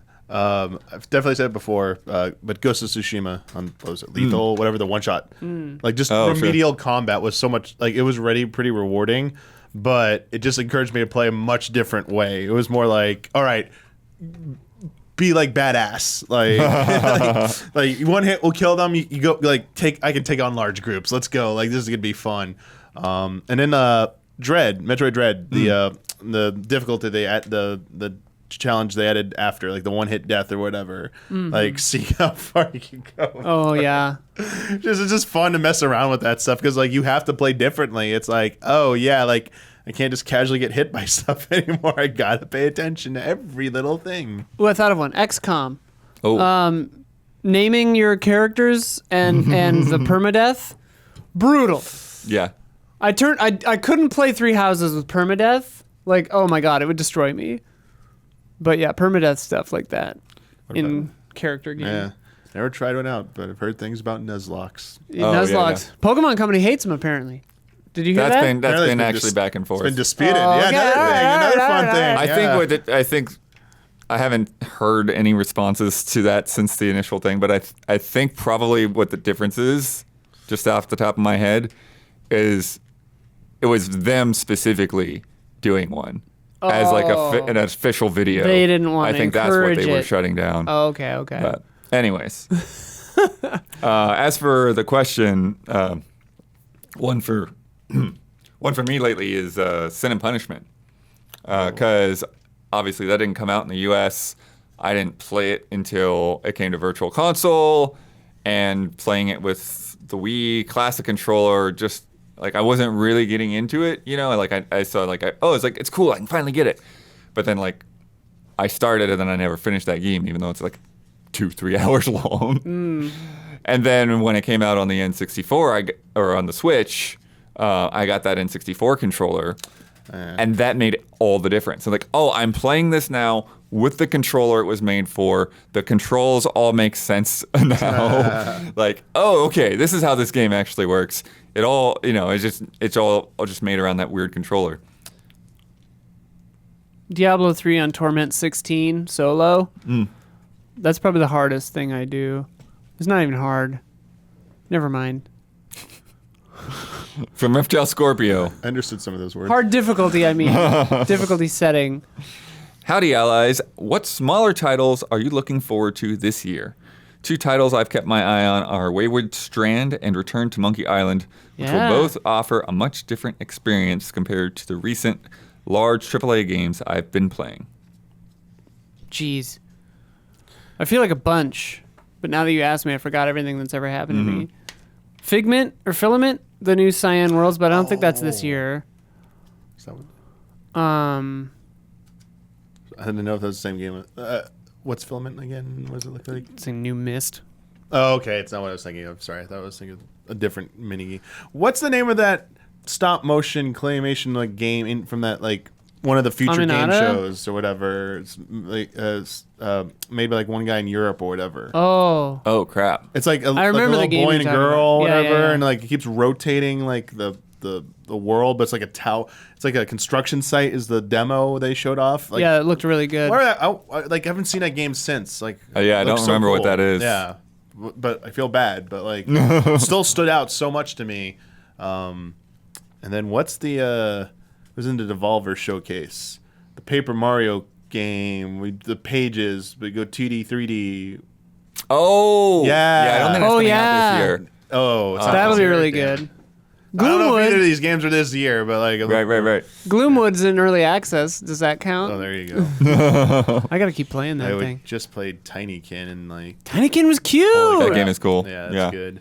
Also, speaking of Monkey Island, I've been hearing from people that like it's actually made pretty well for people that haven't played the past games. Oh, nice. And that's what's been keeping me from playing it. I was like, oh, I don't know anything about Monkey Island. I'm like, but I was like, oh, well, now that I'm hearing that feedback That's from people that have pretty cool. played it without playing the earlier ones, like, okay, maybe I actually can jump into this without feeling the need to go catch up. The thing that makes me nervous about, because I like point and click adventure games, but like there's always that one moment of dream logic where you just like hit a thing and you're like, huh? Like Grim Fandango or whatever, when you have to just Oh, like yeah. pixel hunt on the Yeah, ground yeah. in that one part.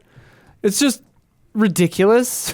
Yeah. But some that I wrote down, Little to the Left. Oh yeah. The game's gonna be cool. That's the one where you're like Puzzle game with a organizing cat knocks Damiani. things off. Yeah. Yeah. Table? Yeah. There you It's go. like putting books in order or like arranging, like they had like bread clips Yeah, as one of yeah. them. And yeah, so that was pretty cool. I played that at Summer Game Fest. I don't know if a Plague Tale still counts as small, Oh but yeah. Medium. That's still, Yeah. medium. That's medium. the Devil A. Yeah. That's next month. Although it's kind of crazy how much killing they've been showing off. And it's like she don't care. She's gonna take out all those guards that she can. I gotta finish that first one. And then Pentiment. Real interesting. That's the Oh, one that the- looks like the old like medieval scrolls kind of artwork. Obsidian? Obsidian. maybe? Oh Yeah, yeah. Now I remember that one. Yeah. That's a yeah. narrative adventure as well. That's pretty cool. Yeah.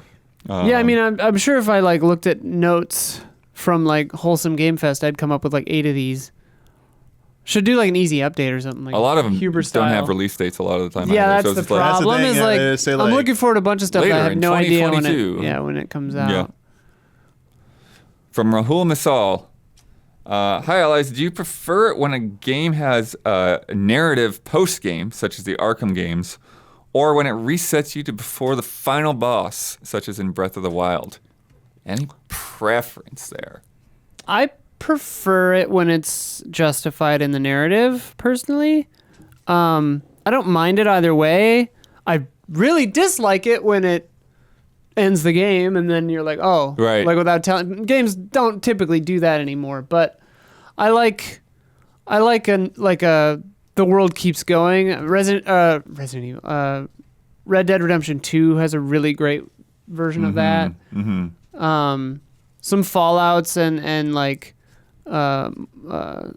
Elder Scrolls stuff where it's like afterwards you're like famous, where it's like, hey, you're the one who saved the world. And you're like, yeah. Well, hey, can you go get my sheep that ran away? You know, Right. It's like, sure, yeah.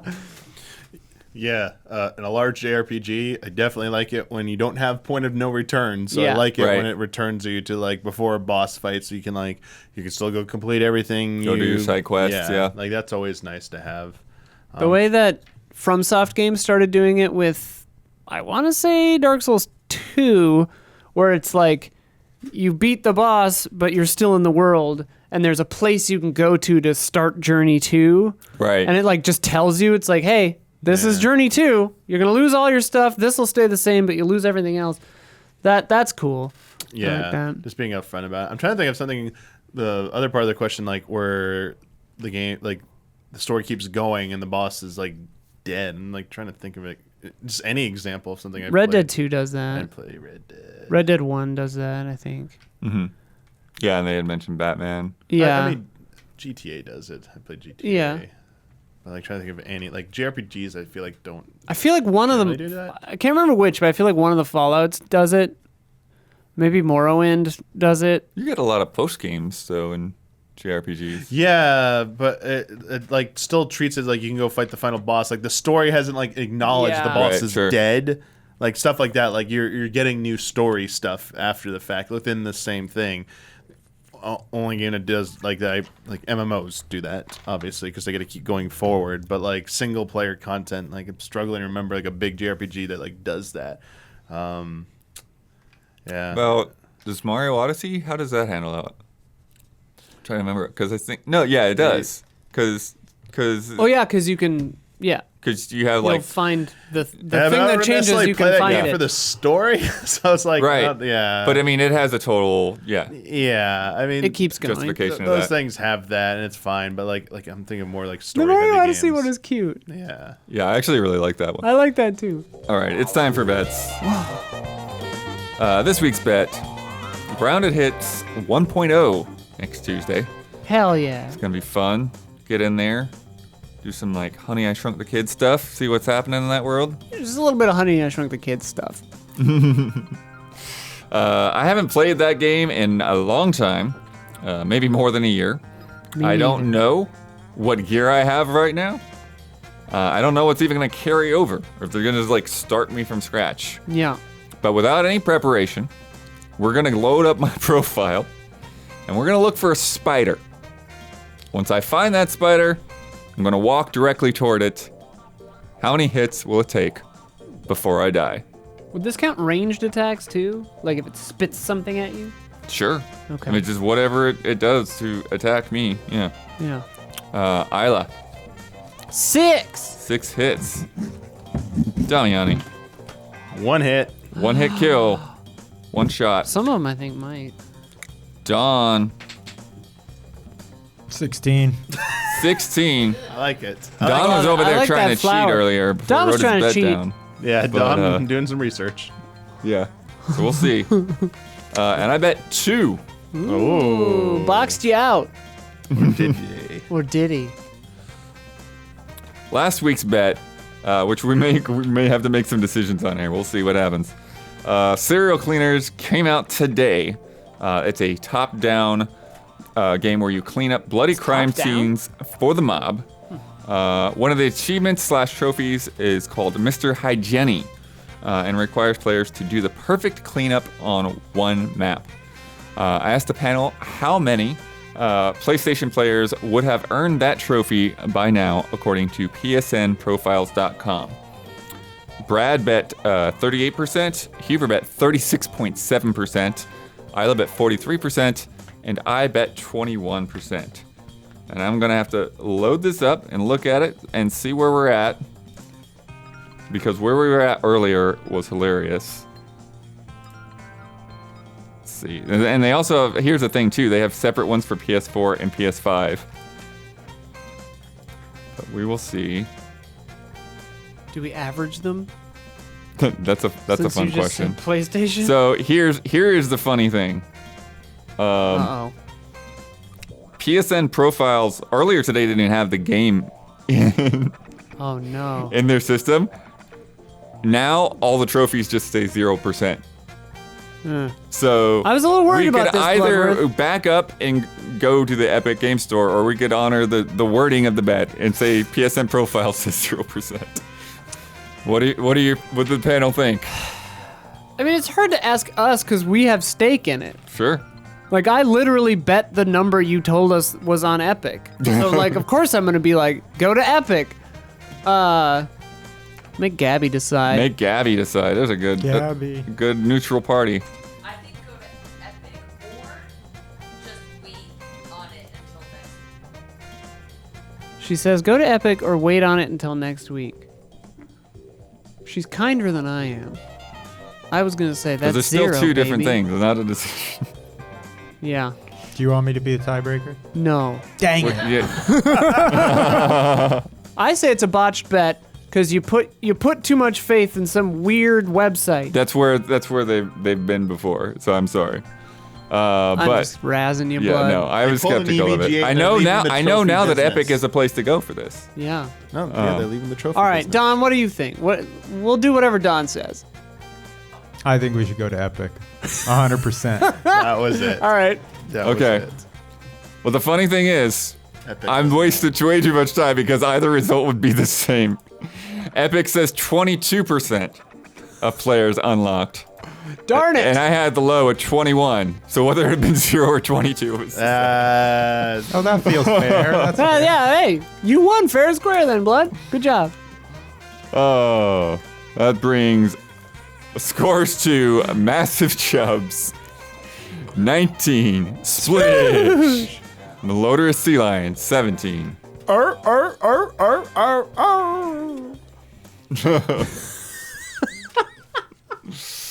Let me tell you about patreon.com/easyallies. Everything that we do is because of your support.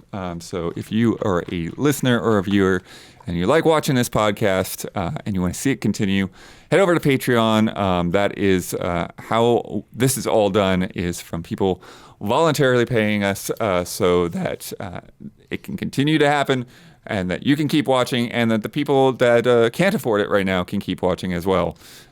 It is all funded by viewers and listeners just like yourself. And we have different perks there, different rewards for people.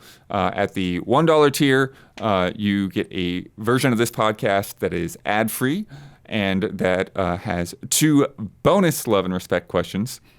And at the $5 tier, you get early access to this podcast as well as other podcasts. And you get to submit to Love and Respect. And you get to hang out in the Discord. And then, as we were just mentioning, live chat. If you get up there in the $20 tier, $20. yeah, Behind the scenes. You can do behind the scenes, and so every once in a while, well, for the podcast, it's every week, but other shows too. Every once in a while, we'll turn these cameras on while we're filming. Basically, anytime someone is here that knows how to do it, behind the scenes turns on. Yeah, so it's a fun time. You get to chat with other people that are around as well. Which is me so far. And at our top tiers, you get shout outs on this podcast and other podcasts. So this month's shout outs go to Javawabs, Elthanis, Greg, the Dark Knight Kettering, and Anacroft. Shout out. Shout out. I won that batch bet one way or the other, apparently. So Good job, blood. Congrats. I get to Inside job. promote any Easy Allies video I'd like to promote. I get the final word on anything I disagreed with, want to reiterate, or just popped in my head right now. And I get to sign off with my trademark sign off. Video Trash Babies is now a public show. So you can see the first public episode of that right now at youtube.com/easyallies. We replayed this weird Blues Brothers game, which was sort of a messy / kind of okay platformer and a very bad rhythm game. That's great. So if you want to see us experience that pain, you can watch that on YouTube. And you can get the extended cut if you're up in that $5 tier, where you can see the whole messy business. Reiterate again, Sony, every PSVR game you can put on PSVR 2 without stupid, weird upgrade paths for the people that already bought them. Make it happen. Do it. At least say something about those PSVR games. I'm getting emails from people who are launching new PSVR games, and I'm just like wondering, like, it's not. What's happening? Sony, fix it. And we'll see you before the next Blood Moon rises.